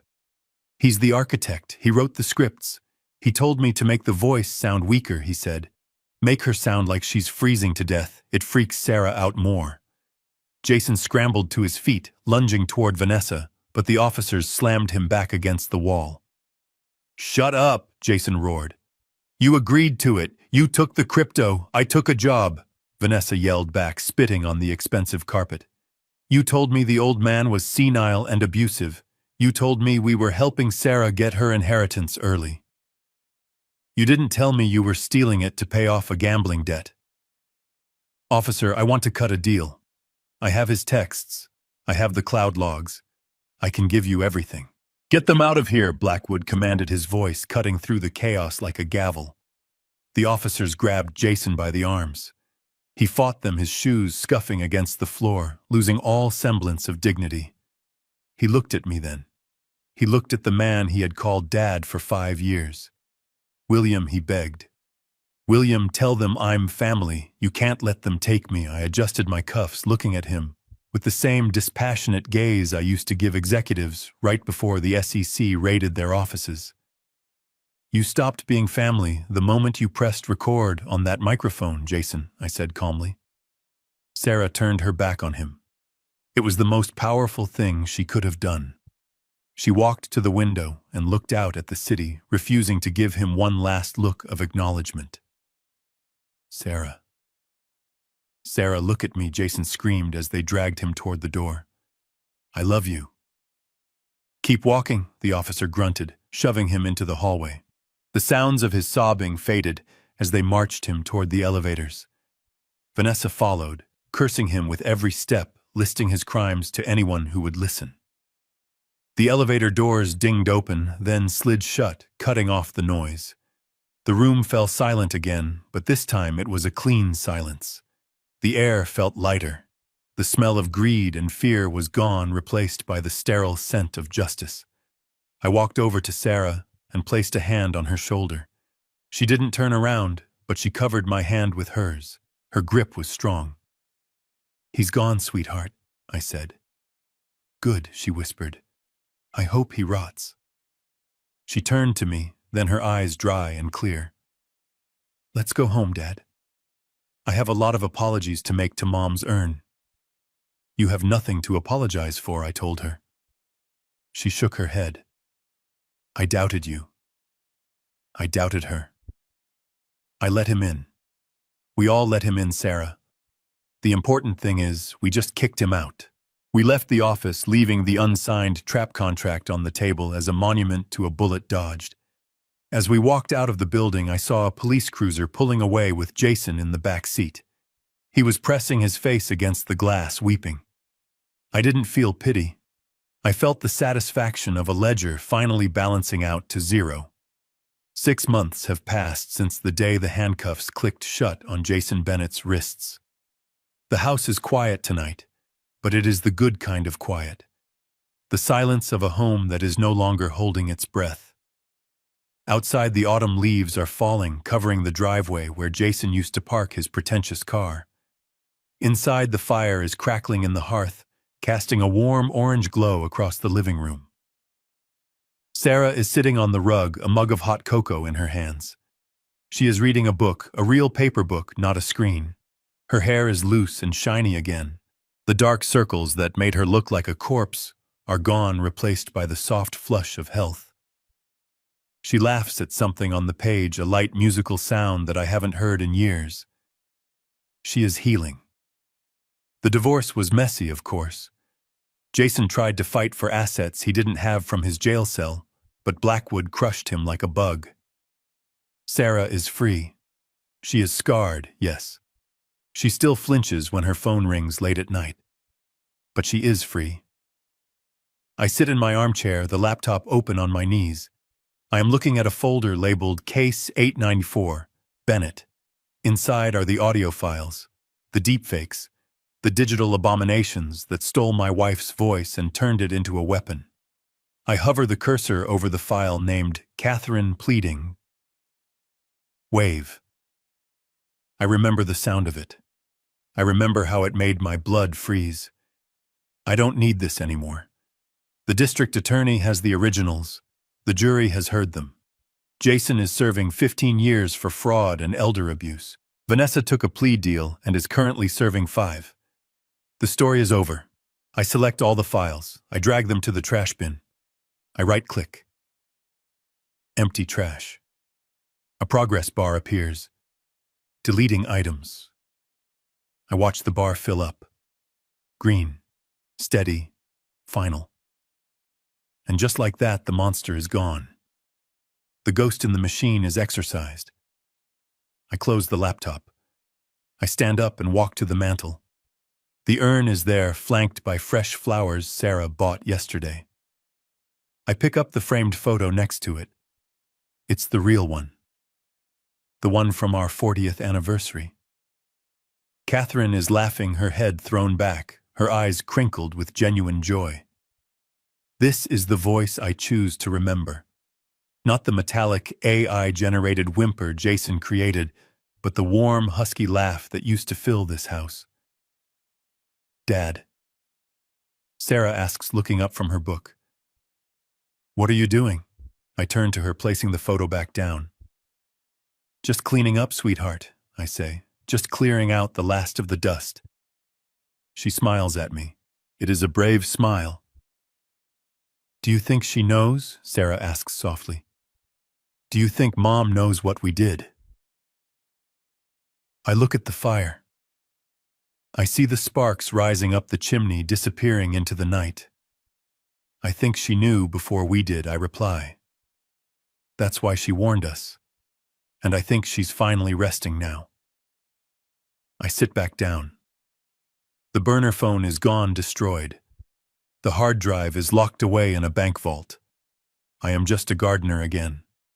I am just a father. But as I watch the fire burn, I know the truth. I am the keeper of the gate. And if anyone ever tries to hurt my family again, they won't find a helpless old man waiting for them. They will find the auditor. And I will always balance the books. We often mistake family for a sanctuary, believing our blood ties protect us from betrayal. But my story proves that sometimes the most dangerous enemies are the ones sitting at our own dinner table. I learned that silence isn't always peace. Often it is just the quiet before an ambush. True love protects. It never manipulates, using our deepest grief. While forgiveness is a virtue, justice is sometimes a necessity. Never apologize for protecting yourself, and never underestimate your own strength. A wolf in sheep's clothing is still a wolf, and sometimes you have to be the hunter to survive. If you enjoyed seeing justice served ice cold, please hit that like button and subscribe for more stories of truth and retribution. Let me know in the comments below.